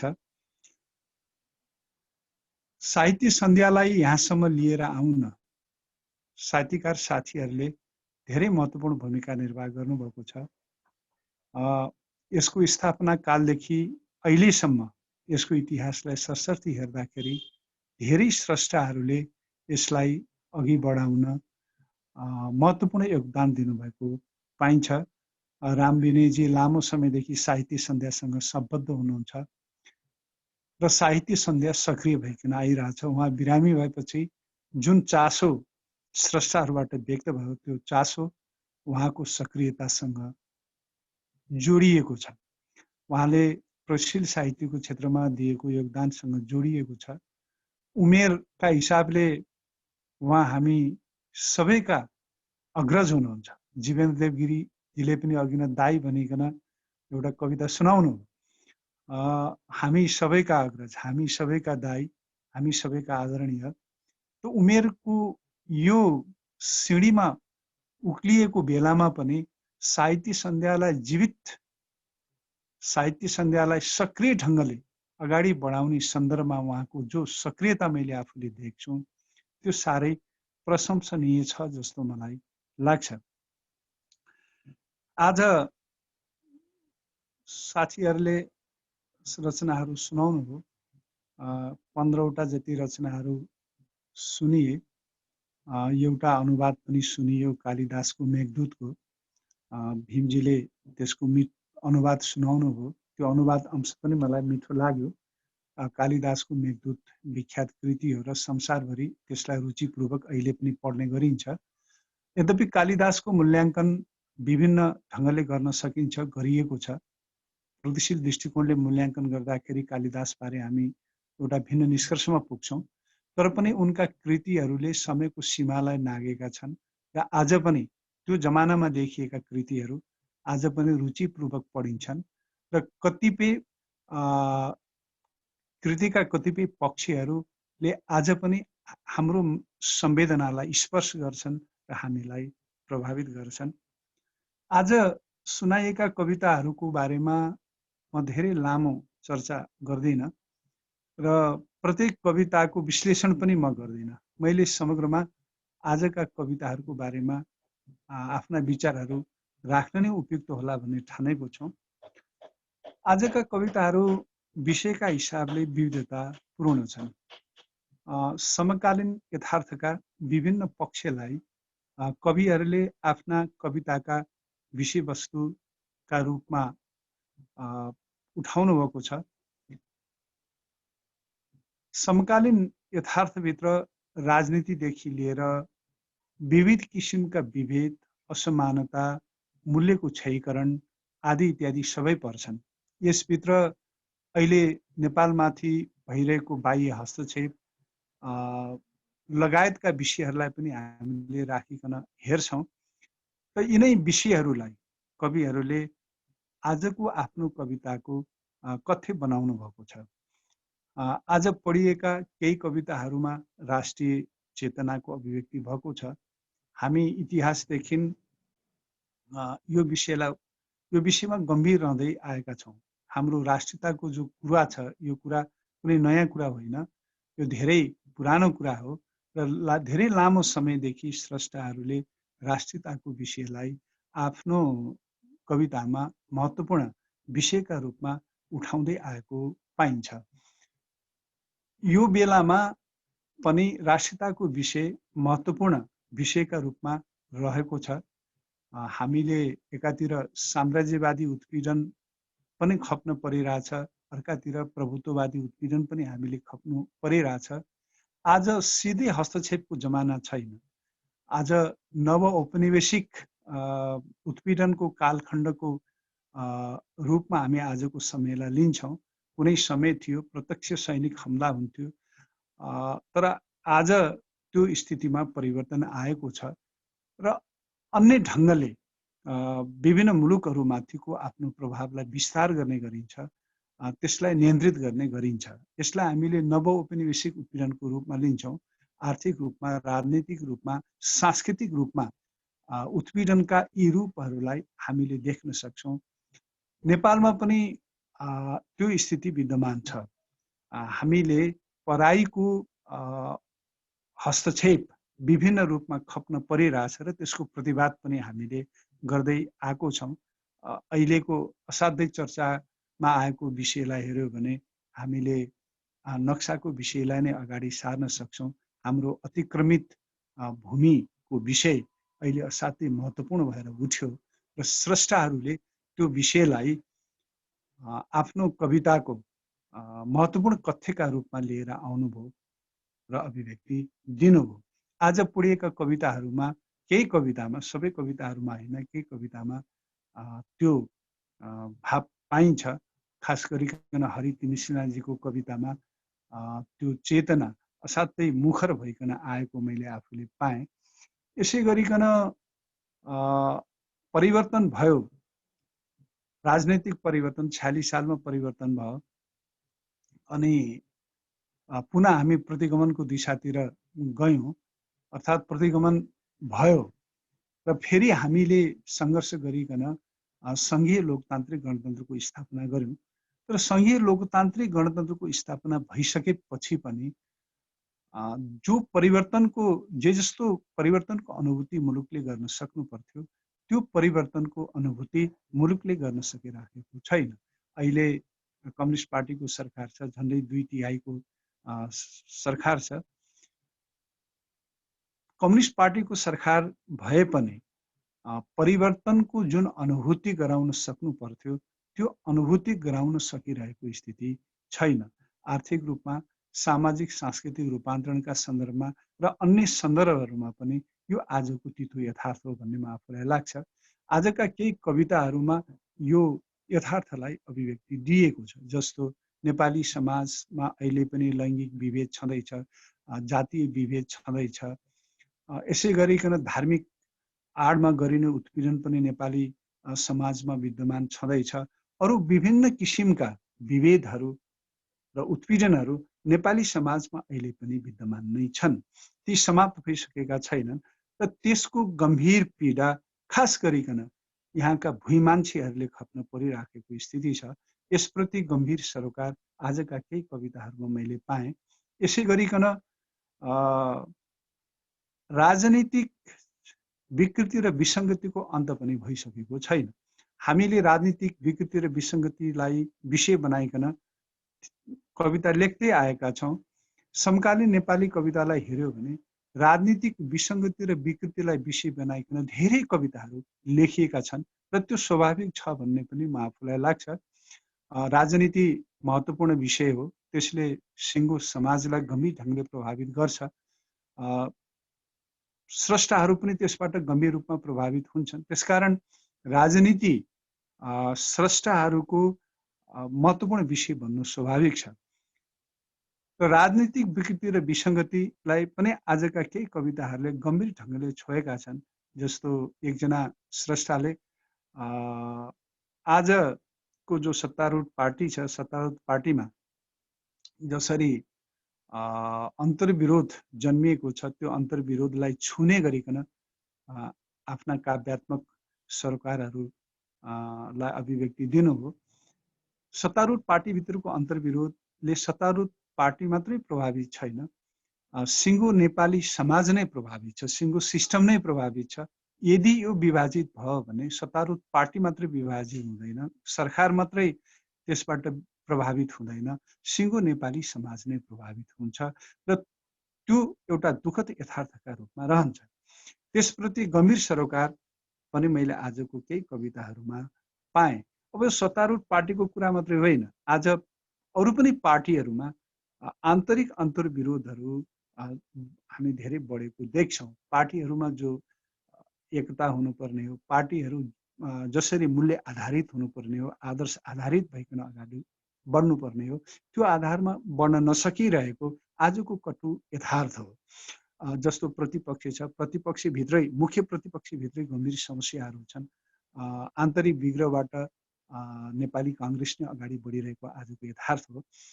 त यो जो राजनीतिक यथार्थ छ, यो यथार्थ यत्रो परिवर्तन पछि परिवर्तित भइकन जान नसक्नु, नबदलिनु भनेको यो बिज्ने खालको यथार्थ हो, दुःखद यथार्थ हो। र यसप्रति पनि मैले गम्भीर सरोकार आजका केही कविताहरूमा देखेँ।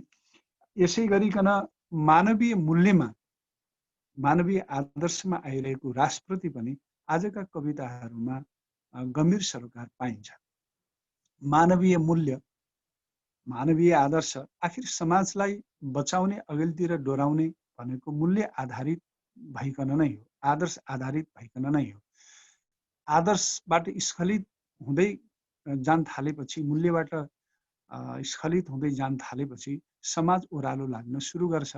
हामीले पटक पटक यो मूल्य स्खलनको कुरा अथवा आदर्शबाट च्युत हुने कुरालाई उठाउँदै आएका छौँ। त्यसलाई कविताका मार्फत पनि अभिव्यक्ति दिएका छौँ, साहित्यका अन्य विधा मार्फत पनि हामीले अभिव्यक्ति दिएका छौँ।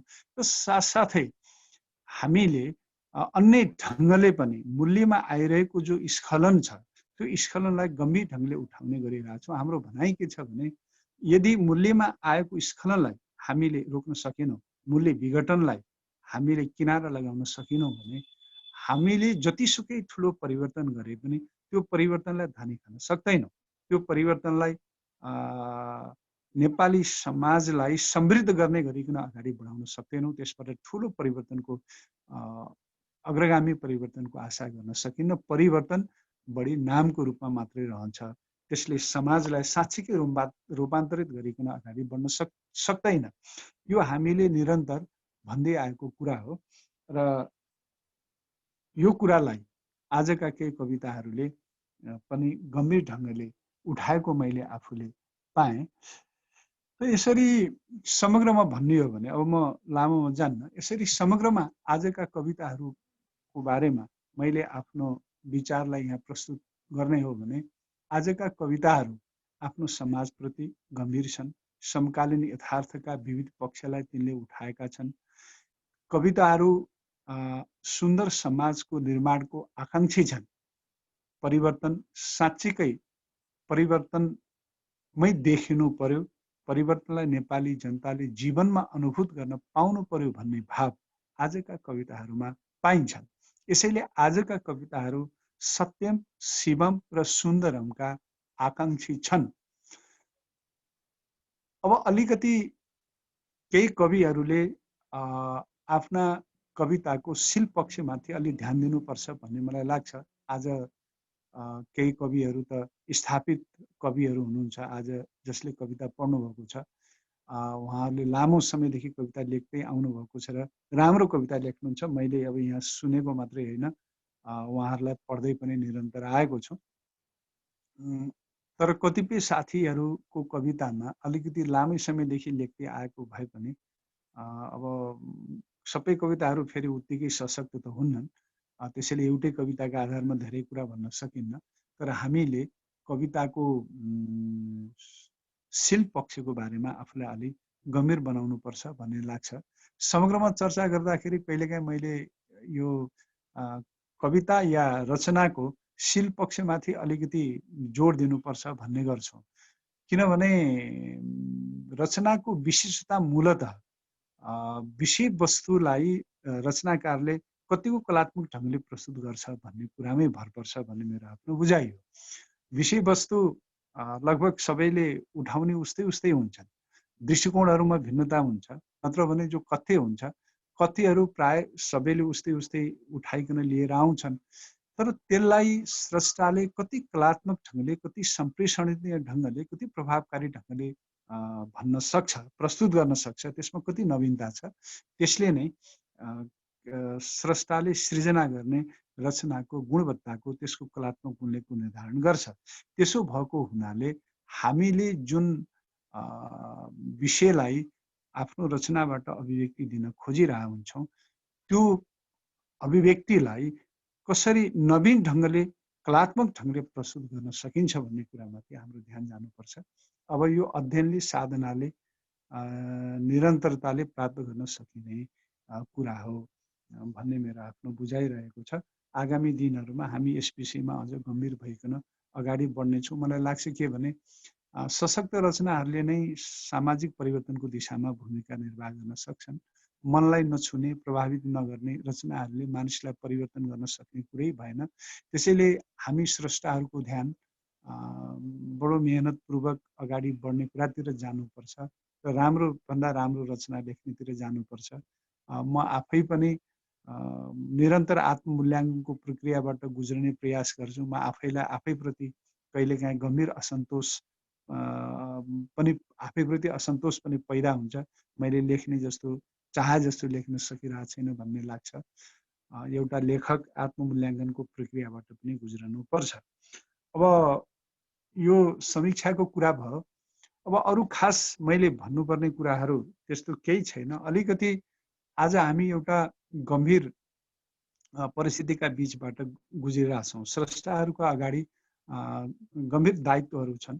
ती दायित्वहरूलाई निर्वाह गर्ने दिशातिर हाम्रो ध्यान जानुपर्छ भन्ने लाग्छ। महत्त्वपूर्ण परिवर्तन भएको छ। यो परिवर्तनलाई हामीले जोगाउनुपर्छ। यसलाई नेपाली समाजको समग्र रूपान्तरणको दिशातिर लिएर जान सक्नुपर्छ। यो दिशातिर हामी जान सकेनौँ भने परिवर्तनको खास अर्थ रहन्न। मैले अघि नै पनि यो कुराको सङ्केत गरेको छु। आखिर 46 सालमा बहुदलको पुनर्स्थापना भएकै हो, तर खासै ठुलो परिवर्तन नेपाली समाजमा आएको हामीले देख्न सकेनौँ। अब लोकतान्त्रिक, सङ्घीय लोकतान्त्रिक गणतन्त्रको स्थापना भएको छ, केही वर्षहरू बितेका छन्, तर धेरै ठुलो परिवर्तन हामीले देख्न सकिरहेका छैनौँ। बरु कतिपय विसङ्गति र विकृतिहरू बिस्तारै बिस्तारै झाँगिँदै जाँदैछन्।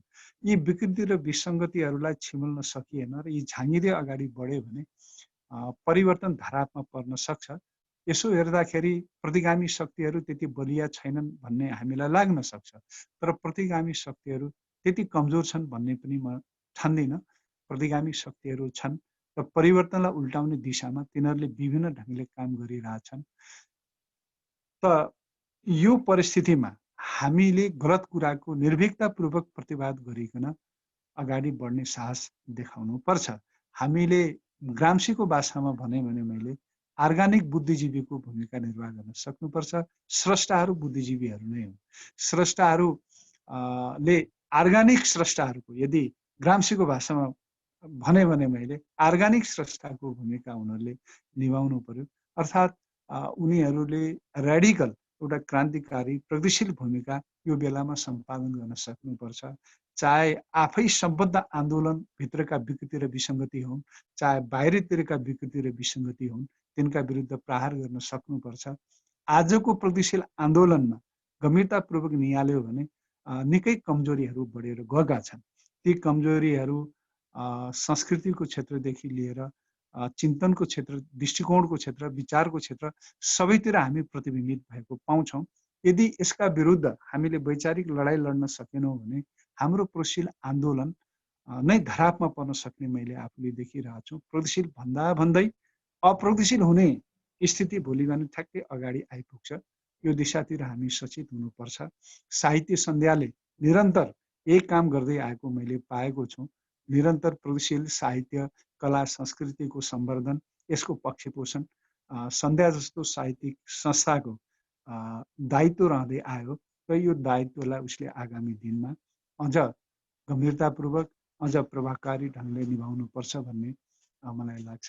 यिनै कुराहरू राख्दै मलाई प्रमुख अतिथिको सम्मान दिनुभएकोमा, मेरो विचार सुनिदिनु भएकोमा सबै साथीहरूप्रति हार्दिक धन्यवाद ज्ञापन गर्दै म आफ्नो भनाइलाई यहीँ टुङ्ग्याउँछु। धन्यवाद। धेरै धन्यवाद अमर सर। हामीले रामिने सर मैले यसो सल्लाह गरेँ, अमर सरलाई निम्ता गर्न पाए हुन्थ्यो। अहिले दाङमा रहनु भएको छ, त्यहाँबाट सक्रियता देखाइरहनु भएको छ भनेर भन्यो र मैले फोन गर्ने, एकै फोनमा सरले हुन्छ नि, भइहाल्छ नि, सम्झिनुभयो भनेर भन्नुभयो। हामी असाध्यै खुसी भयौँ। हामी हार्दिक आभार व्यक्त गर्दछौँ, सरलाई कृतज्ञता जाहेर गर्दछौँ।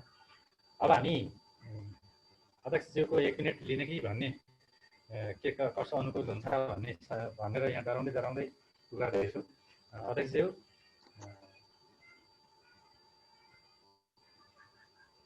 एक मिनट भन्दा बढी नबोलिकन अध्यक्षज्यूले अब कार्यक्रमलाई सकाइदिनु भयो भने पनि हुन्छ भन्ने हिसाबले एकचोटि अनम्युट गर्नु त सर। अध्यक्षज्यू अनम्युट गर्नु त। दामिने सर अनम्युट गर्नु त। हजुर अहिले भयो सर, भयो सुनिन्छ सर। एकै मिनट मात्रै सरलाई धेरै बेर नबोलिकन। साहित्य सन्ध्याको 410औं श्रृङ्खलाका प्रमुख अतिथि र समीक्षक प्राडा अमर गिरिज्यू, प्रगतिशील लेखक सङ्घका अध्यक्ष तथा साहित्य सन्ध्याका सल्लाहकार प्राडा जीवेन्द्र गिरिज्यू र साहित्य सन्ध्यामा होस्टिङ गरिराख्नुभएका सल्लाहकारज्यू, विधान आचार्यज्यू र यहाँ उपस्थित हुनुभएका सरहरूलाई म अभिवादन गर्दछु। कोरोनाको यस सङ्ग्राममा, यो सङ्क्रमणको बेलामा हाम्रो देश पनि पर्यो, हामीमा पनि ठुलो वज्रपात भएको छ। म आफू पनि त्यसमा परेँ। 6 महिनासम्म घरमा थुनेर बसेको र संयोगवश चितवनमा जानु पर्दाखेरि, चितवनबाट फर्केर आउँदाखेरि यी कुराहरू भए। 11 दिनसम्म आइसोलेसन भनौँ केमा बस्दाखेरि म त एउटा चाहिँ PCR टेस्ट गर्न मात्रै जानु पर्यो भनेर गएको थिएँ। जाँदा बाटोमा मेरो कान्छो छोराको फोन आयो, रोयो,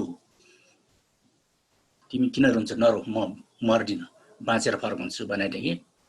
अनि मेरो 4 जना छोराछोरी छन् अमेरिका, बेलायत र काठमाडौँमा। ती 4 जना छोराछोरीले मलाई त्यहाँ भर्ना गरे। ह्याम्समा कहाँ के गरेछ मलाई केही पनि थाहा छैन। उनीहरूले नै सबै व्यवस्था गरेर म त्यहाँ हस्पिटलाइज भएको रहेछु। आइसियुमा पुगेछ। भेन्टिलेटर त होइन, भेन्टिलेटर र आइसियुको बिचमा के हुन्छ अरे त्यो अवस्थासम्म पुगेको रहेछ। र त्यो आइसियुमा बसिसकेको बेला अलि होस फर्केपछि भोलिपल्ट बिहान त्यो कम्प्युटर, त्यो ल्यापटपमा चाहिँ के देखेर एकजना डाक्टरहरू नजिक आएर यसरी ठिक छ भनेर आयो भए म त मर्दिनँ डाक्टर साहब भन्ने जस्तो लाग्यो मलाई। अनि तिम्रो रिपोर्ट राम्रो छ भने यसै गरी मलाई एक किसिमले हौसला पनि भयो। जो 20 दिन चाहिँ ह्याम्समा बसियो र युरिनल प्रब्लमले गर्दाखेरि केही दिन ढिलो भयो र जोस् यहाँहरू सबैको सद्भावनाले गर्दाखेरि म फेरि पनि यहाँहरूसँग बस्न फर्कन आउन सकेँ। हिजो मात्रै एउटा मातृकाजीसँग कुरो भयो। उहाँले चाहिँ होइन मातृकाजी, मेरो बारेमा किन यो चासो लिएको, यो तपाईँलाई किन यस्तो बढी चासो भने, होइन तपाईँ पछिका जेनेरेसनले तपाईँ जस्तो मान्छे पाउन गाह्रो छ, त्यस कारण हामीले किन चासो नलिने भने म आफै छक्क परेँ। मेरो बारेमा साथीहरूले किन यस्तो चासो लिएको जस्तो म आफै पनि छक्क परेँ। अर्को मेरो त्यो कोरोनाको कारणले पनि म आफै पहिले त म एक्लै उठेँ, पछिबाट चाहिँ सबै कुरा सुनाइकन मलाई पनि कस्तो लाग्यो कि जे होस् यहाँहरू सबैको एउटा सद्भावनाले गर्दाखेरि म फर्केर आउन सकेको छु। यहाँहरू सबैप्रति म आभार व्यक्त गर्दछु। जीवन सरले रामबिने दाई कविता लेख्नुभयो, म आफै छक्क परेँ। साथीहरूले कस्तो यो अभिव्यक्ति दिनुभयो, म आफै छक्क परेँ। अहिले भर्खर पनि अनिता बहिनी र यहाँ गौमा बहिनीले पनि कस्तो खाले एउटा भावना र किसिमको चाहिँ व्यक्त गर्नुभयो, म आफै छक्क परेँ। जे होस् यहाँहरू सबैले जुन किसिमको एउटा भावना व्यक्त गर्नुभयो, म साह्रै भावुक भएको छु। म अहिले अझ सक्षम त भइसकेको छैन, म चाहिँ अझ सक्षम हुन सक्नु। मैले चाहिँ आफूलाई काम गरेर जाने उमेरलाई कहिले पनि मैले सम्झिनँ। मेरो उमेरले हिसाबले र मेरो धेरै भइसकेको रहेछु, तर पनि त्यो उमेर बिर्सिएर काम गरिरहेछु। त्यो जब त्यहाँ त्यो मेरो छोराले चाहिँ रुनै फोन गर्दाखेरि म ट्याक्सीमा गइरहेको थिएँ, तिमी नरो म मर्दिनँ फर्केर आउँछु भनेर दृढताका साथ जुन गएको थिएँ, त्यो बिएनबीमा चाहिँ फसेँ। त्यो पिसिआर टेस्ट गर्नलाई मात्रै गएको वास्तवमा म टेस्ट गरेर ल तपाईँ तुरन्त आइसोलेसनमा जानुहुन्छ भन्छ बा। एकैचोटि आइसोलेसन पछि छोराछोरीले के गर्यो हामीसँगले चाहिँ लगियो थियो त्यहाँ। जे होस् यी सबै कुराहरू पछि भन्ने गर्नु, जे होस् म यहाँहरूको सद्भावनाले गर्दाखेरि म फर्केर आउन सकेँ र साहित्य सन्ध्यामा काम गर्न अझ पनि बाँकी रहेछ, अरू काम गर्न अझ पनि बाँकी रहेछ। क्यानाडाबाट चाहिँ उसले हाम्रो कुसुम ज्ञानीले अभियानमा लागेको मान्छेहरू फेरि फर्केर आउँछन्, तपाईँ पनि फर्केर आउँछ, त्यस्तो खालको हौसला दिने साथीहरू पनि धेरै भए। सायद त्यसै भएर पनि होला यहाँहरूको शुभकामनाले गर्दाखेरि फर्केर यहाँहरू सबैप्रति म आभार व्यक्त गर्दछु। र आजको यस कार्यक्रममा थोरै भए पनि हामीले महत्त्वपूर्ण कविताहरू सुन्न पायौँ। आजको यस कार्यक्रममा प्रमुख अतिथि हुनुभएका सल्लाहकारज्यूहरूप्रति र अरू सरहरूप्रति म धेरै बोल्न पनि हुँदैन।